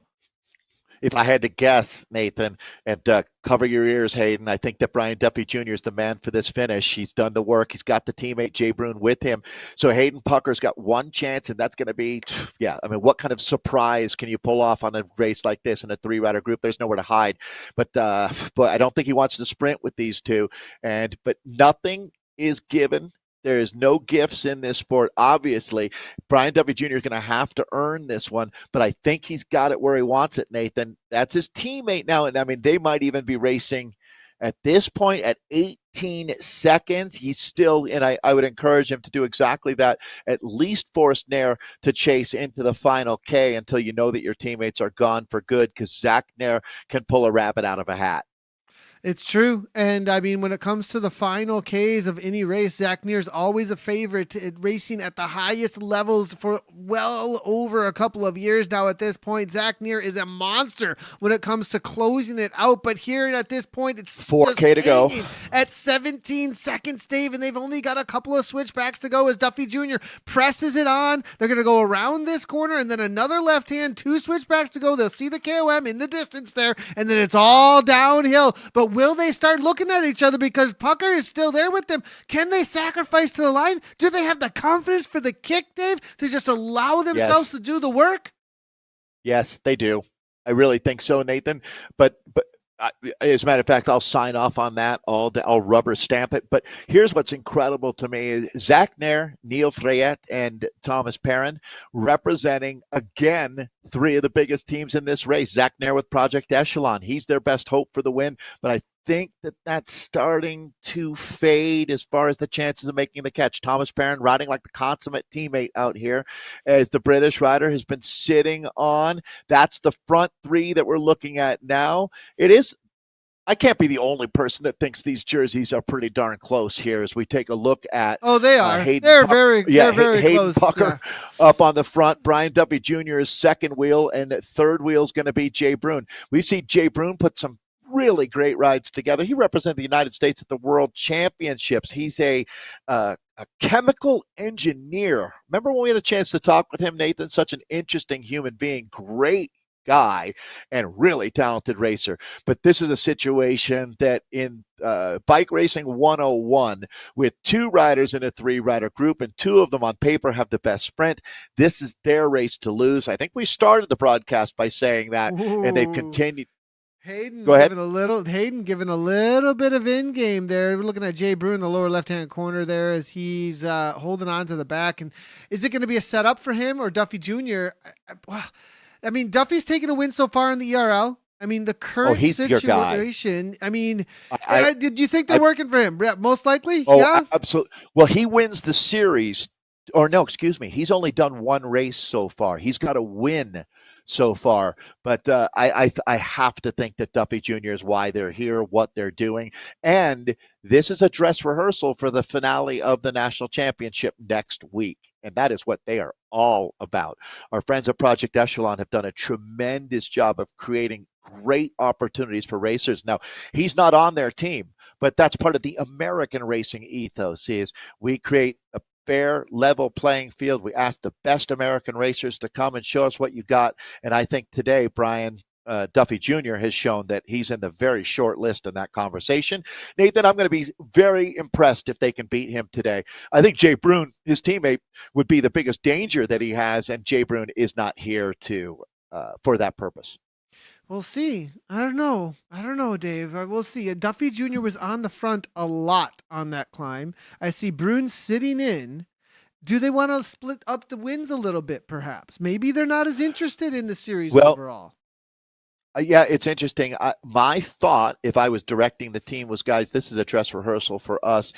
You really do, once you decide who your top rider, your supported rider is, you really want to commit to that. And I mean, there could be an element of saying, do you think you got the legs today? But I really do think your best bet is to try to use Bruin to set up Duffy Jr. and just kind of classic bike racing. And I get that can be a little bit stale. And here you go. Hayden Pucker's going to do what he can. He realizes he doesn't want to sprint with these two. The fact that Brian Duffy Jr. is leading this chase back doesn't really tell me anything. I still think it's Duffy Jr. for today, but I would not be eating my hat if Jay Bruin won. Well, over the top, Duffy Jr. now just goes on the attack. It looks like he's just going to counter it completely. Pucker looks to respond. There's going to be now. See, Bruin is playing it so smart. Look, 1-2, 1-2. Well, what he's going to do is force Pucker Jr. to chase his teammate back rather than helping him get Brian. So they're this is sort of watching a slow motion finish right now because Jay Bruin isn't going to chase his teammate back. And Hayden Pucker can't chase his teammate back. 100%. As you see, Duffy, I think, is just going to walk away with this one. It's just game over. There it is, Dave. I mean, Pucker can't respond any longer. It's going to be gone now. Next played it perfectly here, right to the line, and that's going to be it. It's going to be Duffy Jr. taking down the win. He can probably do it with his hands in the air. Then it's going to be Bruin there coming across the line for second place. Nice job for Bruin as smile on his face. Farm Watts they're going to be taking the third place. Nice job though there for Pucker. Nice, very great job. I mean that was amazing up against one of the best teams in the world. But look at Perrin now. They're going to sweep the first, second, and then we're looking at fourth place here for Perrin now, breaking away from that chase group. And how about, I mean, our friends at Restart are going to put two in the top five today. Neil Freyette will come by, looks like just in front of Zach Nair, but Zach should be the first Project Echelon rider through. But going back to the start of the broadcast, Nathan, talking about Next and Short showing up with such a strong team as Neil Freyette does take that little kick there. I think ultimately when you put so much of that emphasis on a team of they have to win to be able to keep their pride, it's noteworthy when they do win that you say, guys, good job. You know, you had the tactical advantage. You deployed it. You wrote a masterpiece of a bike race out here today. So, yeah, they showed up expecting to win, and they did win. Now they need to do it again next week. Tenselhoff, nice little kick, but Thrall going to try and grab it from him, and he does so at the line. Duval's going to have to settle there for 11th place. Corrigan was a little ways behind there. Jaeger as well. This is your top 15 with Leclerc there for restart, making his way down. Look at the gaps, how far they went out, Dave. All the way back. You don't see this much. Huge gap here. Yeah. Interesting. Milt Sharp came in as one of the sprinters to watch. This is Mason Roca, former professional basketball player that we have racing with us on the restart team. What? Is that real? Seriously? That's amazing. Yeah, he played in the European professional leagues for a few years. It's one of the coolest inside stats I've ever heard, actually, on broadcast. We've had a good day for that, haven't we? It's a cool jersey. Yeah. So that's like, Mason Roca. Yeah, it looks like nicely done here as Roca coming to the line. And Hernandez and a crew here still making it for the top 20 as it's going to be Holden Camille sitting on the wheel here with this is going to be a nice little game played, I have a feeling. It's interesting. I saw that in chat or in-game chat there saying gentlemen's roll in okay, which is typically what you'll hear if you're in the gruppetto. Like generally the gruppetto doesn't sprint. It's sort of bad form. But in these cases, sometimes I think riders want to figure out, do we want to sprint for the places or not? That's fair. Hernandez versus Holden here at this point. This is a rough one if you have to sprint against Holden, isn't it, Dave? As Hernandez is I don't know that you want any of this. Out. I wonder is this going to be, Holden with the setup here and waiting for the moment, it looks like. Is he going to kick or is he just going to let it go to the line? I wonder. I don't know that Holden feels a need to win every finish line he crosses. You know what I mean? There's not a lot to gain by sprinting nice on here. him as he has Hernandez drags it that's to the class. line. Like to see it. Yeah, like to see it. But now these guys are going to have a little bit of a go as it is going to be Buffington. Now this is different. If they want to sprint, go for it. It's good to get that, as I've said, repetition, the mother of learning. And if you want to learn how to sprint out of a group, you got to keep sprinting out of groups. So more power to these Zimmerman. guys. Nice one from Zimmerman crossing the line. Former U.S. champ. Yeah, that's a nice little kick. Still hanging in there for somewhere within the top 20 to 30. So always good to see Zim out and great rider for the Turbo crew. I also want to give a shout out to Mr. Buffington. I know he's a big fan of the ZCL streams. So good to see him out here in the A category race. I do think we do have our results starting to populate here, everybody, so we can start to bring those on in and get an idea of how things played out for us today in the elite men's race for our ERL today. Good day. It's been a really good day of racing. Absolutely love it. And as we see here, Dave, this is going to be the situation as Brian Duffy Jr. gets a full 2 seconds over the top of Bruin, his teammate. Almost 3. Yeah, let's take it from the top here. Is Brian Duffy Jr. getting the W, and for the team, certainly next and short, doing what they do so well with Jay Bruin in the silver spot. Hayden Pucker had a great ride today, even though he takes the bronze medal. That was noteworthy on many levels. Thomas Perrin there to put the third next and short rider into the top 4. Neil Freyette will put the second restart rider into the top 5. How about them apples? Matt Zimmer in 6th today. Zach Nair for 7th. Dean Cunningham in 8th. Canadian Thomas Thrall in 9th. And Alex Tenselhoff rounds out our top 10. But I think we'll go a little deeper than that, as these results have been really fun to look at in the ERL. Echelon Racing League reminding you to educate, equip, and empower our veterans. Marcus Duval in 11th place. Chris Uberti gets up there for 12th today. Jaden Yeager in 13th. Tom Corrigan, good job today. Tom in 14th. JP Leclerc in 15th. Milt Sharp in 16th. Mason Roca finding the top 20 today. Hernandez and Como came to the line together. So good job by G. Hernandez and Holden Como in 19th. And then I think that's Adam Zimmerman going by Zim there in 20th, the former U.S. national champion. So that rounds out our top 20. In 21st place there, you see another next and shore rider, the popular Tony Gumbel taking that spot. 22nd, Ian Mulligan. Adam Carr in for 23rd. John Noonan, 24th.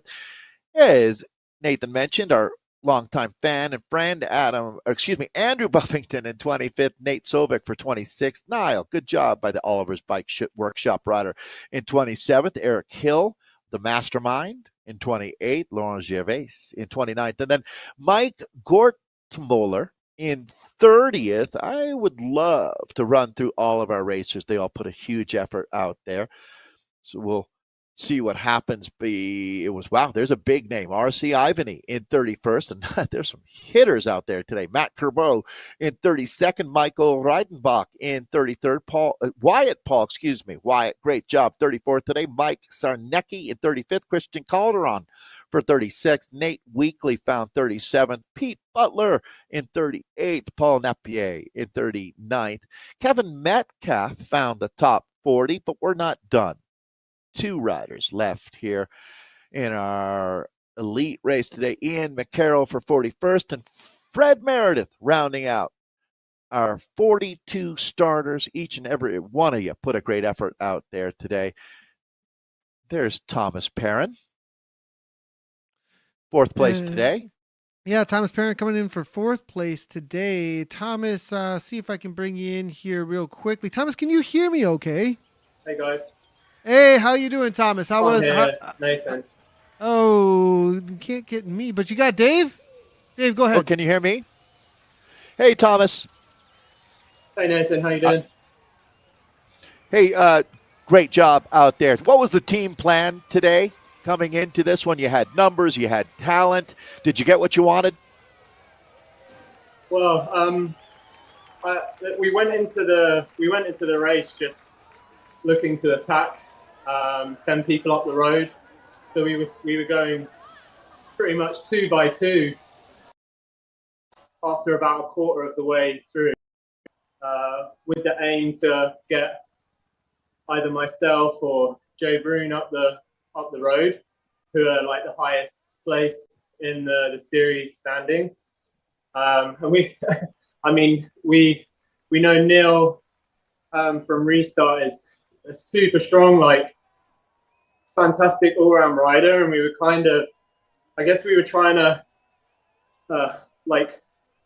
silo him out because I think he's leading the overall at the moment. So we were trying to get a couple of guys away to kind of get some time and get some guys up the road. But yeah, it played out pretty well with Brian and Jay being up the road, and then me in a small group just marking Neil and Zach in the second group. But no, it's a really tough race today. No, it looked like it. So let's talk about the competition when you come into a race like this. The riders that were standing up, how impressed are you? That's a good way to put it. When you bring your A team and you see riders like Hayden Pucker or the Restart guys standing up to what would be almost such a vicious onslaught. Racing is only fun with competition, right, Thomas? I mean, yeah, Hayden's a beast. Like he's really one to watch.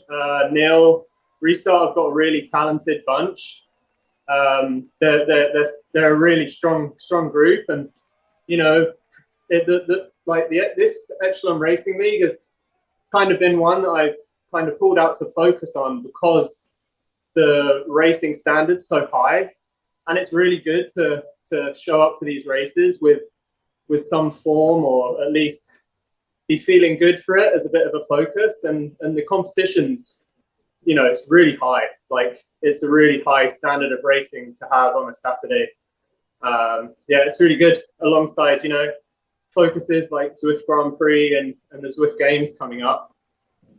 It's nice to have another one on the calendar like this. And I know everyone in the US is aiming at going well for Nats, so everyone's looking at kind of peaking around this sort of time in the US and in the e-racing scene. So the standard's just going up week on week.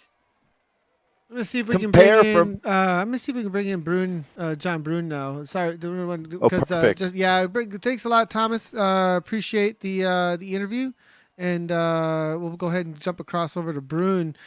John, can you hear us? Jay Brune, sorry, Jay, can you hear us? Okay. Sorry, guys, I don't know if you asked another question. Go ahead and lead.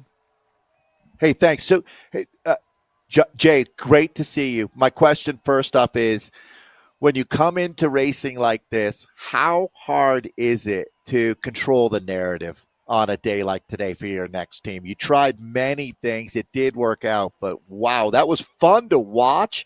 But talk to me about controlling the race for a team like Next today.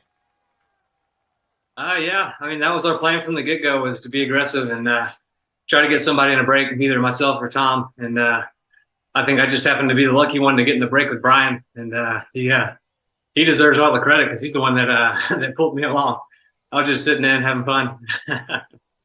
So I love talking tactics after the race. In the last, I'm going to say 500 meters, we saw that surge coming from your teammate, an ultimate race winner. Was your plan then to just put Hayden under pressure and sit on? I mean, it looked like rather than help bring him back up to your teammate, what was going through your mind in that last 500 meters, Jay? Yeah, we knew we had the numbers with Brian and myself. So Hayden actually attacked first, which was perfect for us. We just sat on his wheel, and then as soon as he let up, Brian's turn was to go, and his goal was to put the pressure on him, make Hayden close the gap. But I think Hayden was gassed at that point, and he didn't really chase much. And then once we got to that last little turn, that was when I started my sprint. And thank goodness I got a good jump, because I ended up dropping my chain and just kind of coasted across the line there. Or I guess I could more so I should say I limped across the line there. How much have you been enjoying that? I got to give credit to the Echelon folks putting this series together, and of course what Nathan is doing. But how much have you been enjoying this level of competition with the American focus to it? Oh yeah, this is so much fun, especially for me, because the Grand Prix League unfortunately has been like at bad times, and I haven't been available to race those. So having an opportunity to get some elite competition in on the weekends has been a lot of fun for me. And man, the Americans, the level of competition is so much better than it was even a year or two ago. So it makes it that much more fun having that competitive, even the rivalries that are starting to form between the Americans is making it more fun. That's what the sport needs, is more rivalries, and so people can get more involved like that. So my final question, thank you, Nathan, for the grace there. Coming into next week, how amped up is the team for the national championship? And you don't have to tell me who, but do you guys have a designated rider coming into it that you're riding for? Is it pretty wide open? I know, it's wide open. We have so many guys that are so strong that honestly could win it. So I think we'll just see how it goes. Everyone's going to give it their all, and we'll see how it plays out, because there's 1,000 different ways to play out. So I can't wait to be a part of it. Thanks, Jay. It's great. We're going to jump over to Hayden Pucker, our second place out there today, because we haven't been able to been with him much. Dave, this is great to have Hayden with us today. Hayden, wow. Awesome job out there today. Talk to me about your mindset in the last few K. You were there. You did everything you could to be in the break. Was your plan to try to attack them and get out in front of it? Did you know how strong they were in the sprint too? Well, I knew that Duffy and all of Next can really outsprint me. I'm not a sprinter.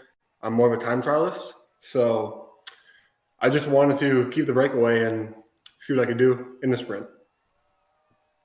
I think you're authentic to farm watts. Are you on the farm right now? And what's hanging on the wall? It looks like some kind of an axe and a saw. This is a very unique pain cave, Hayden. Yeah. Garage. It's from a work camp. Tomahawk. There you go. I built a tomahawk. But there you go. This is my setup. Hayden, I remember you from racing at a Belgian waffle ride last year. You really impressed folks there. Talk to me about how you found eSports and even found cycling. How many years in are you now? I'm about 3 years in, and I was actually a Taekwondo national champion in 2018, I think it was. So basically I was doing that, trying to go to the Olympics for 2024, but then COVID happened and it shut down Taekwondo. So I bought a bike, started doing rides, and just fell in love with it. And I think my first year of cycling, I did 36,000 miles. So a little crazy. Wow. But I basically bought a trainer then that year that I got up my first bike, got on Zwift and just started riding and fell in love with it. And then I started racing last year. So got into esports through some friends, basically. Hayden, people are going to absolutely identify with you, no question. This is why Nathan takes the time to do this with the broadcast. So I'm really happy that we have a chance to meet you. Farm Watts, where did that nickname come from? Was that given to you? Did you make it up? So basically, I had this coach. His name was Zach Gregg, who rides on Project Echelon actually, and they did a podcast because they do these fast cat podcasts, and they were talking about my power numbers because like last year in March, I did like a 3x15 at 470 watts. And it was pretty easy, actually. So then they were just saying, like, he's from Wisconsin, from a rural Wisconsin, could live in the country, in the middle of nowhere.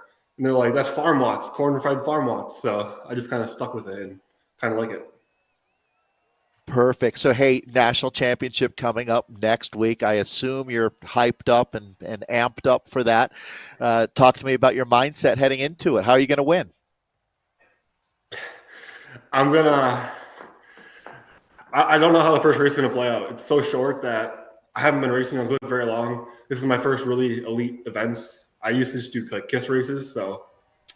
But I think I'm just going to try to follow wheels and put out a good last 3-minute power for the end of the race.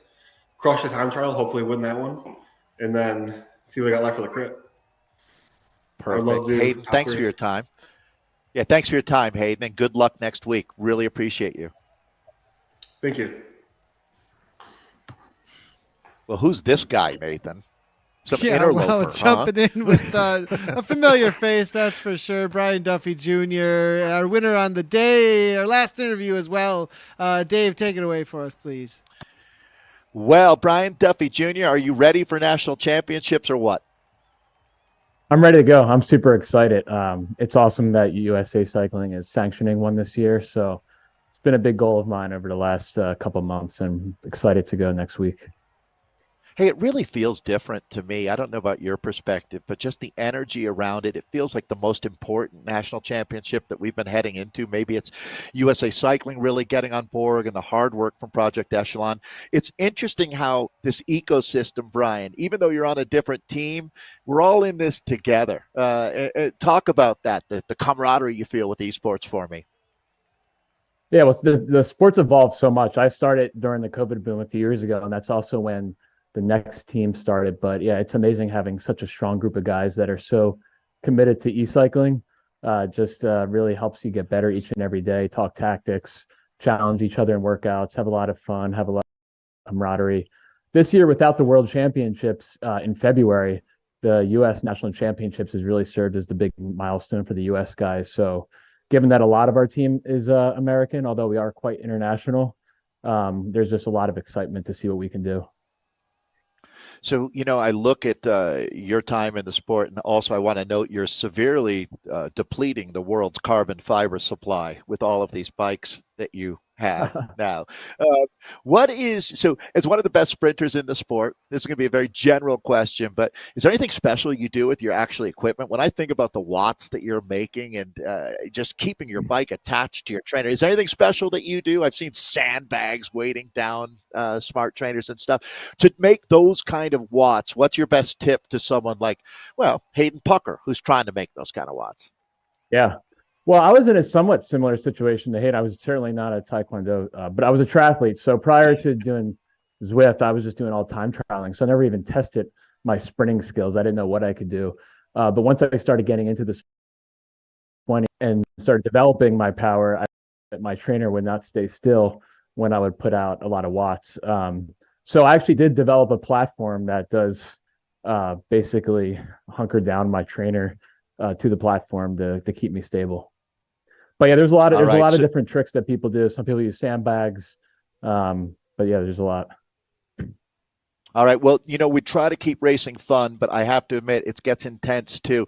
Next week is a big one. So good luck to you. I know so many of you work so hard for this. So Brian Duffy Jr., we really appreciate what you bring to the platform.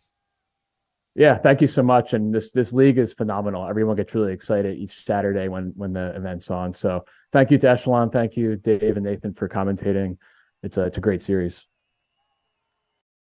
Yeah, thank you, Nathan. I mean, you really do so much to put this all together. And that was really fun to get to meet these riders. We're continuing to do that. And that's the secret sauce here is these aren't robots racing somewhere. They're real human beings. They've all got a story. And now I feel like today we met both Brian and Hayden for the first time in a lot of ways. And, you know, when you want to get behind athletes, it's not an avatar. They're human beings. And some of them are going to really connect with you. And I'm fans of both of those guys. Jay Bruin didn't want to leave you out. He's the nicest guy out there. Yeah, it's been absolutely awesome. Loving it. The next, there's really seriously some domination there coming from next. I do just a little bit of a look back at the race and how it played out. You know, I feel like it got left at the back end by there's a couple of riders there like Zach Neer. We're talking, you know, with Project Echelon, you know, also Turbo, I think got left out perhaps from a tactical point of view and not whether or not they were able to match the efforts point of view. They were still involved in a chase. They just let things get away from them at a certain point. Next also had the talent depth. When you have that much talent, that much depth, and when they started turning the screws in the back end of the race there before that Aqueduct KOM, I mean, it was just too much to handle. It'll be interesting when it comes down to more of a sprinter situation, though. Holden was able to hold on a lot longer this week than we've seen in maybe some of the past weeks, and he didn't really have an opportunity in week number 1. And it's a very different format going to national championships. So I think things are going to get really interesting with that 3-race series at nationals. Nathan, I couldn't agree more. I think we really have a compelling storyline for you. And it's what we've been waiting for. And it's what we really, really wanted in this sport. I mean, when you look at it, I want to go back to what you were just saying. What Next did was something that we really haven't ever seen in esports racing. And I'm talking about my entire time here.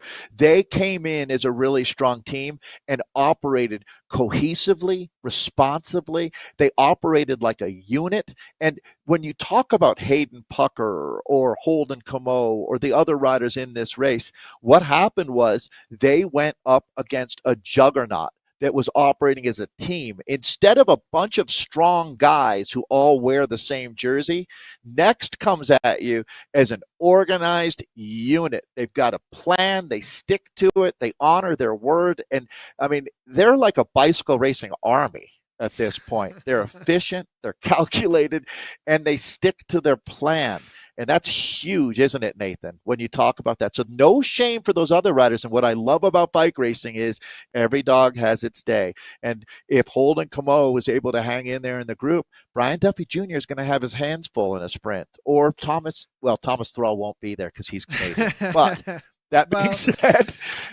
Good point. But I mean, there's definitely so much depth, though. But it's going to change up a little bit, though, when it comes to the actual national championships, as you were saying, because it wasn't all just an American, you know, crew out there making it happen for Next today. So things are going to be a little bit different come nationals. Well, we will be live next week, Sunday, for the national championships. We'll also have some replays of what happens in the amateur racing on a Saturday. Everybody who took place in the ERL has an opportunity to go. It is a qualifier, so make sure if you haven't signed up, make sure to do so. That's going to be it for us, though, for race number 3. That's not it for the series. After national championships, we still have race 4, 5, and 6 of the ERL. If you want to jump into some of this racing, make sure to do so. Head on over to Echelon Racing League. You can also find the link for that at ZwiftCommunityLive.com. And we will be back at you for Zwift Community Live on Monday with the Z Racing Series. ERL will be back in 2 weeks, and we'll have national championships next week. Thanks, everybody, for tuning in. From Dave and I, we really appreciate it. And we'll see you next week for the U.S. National Championships. As always, from Dave and I, ride on.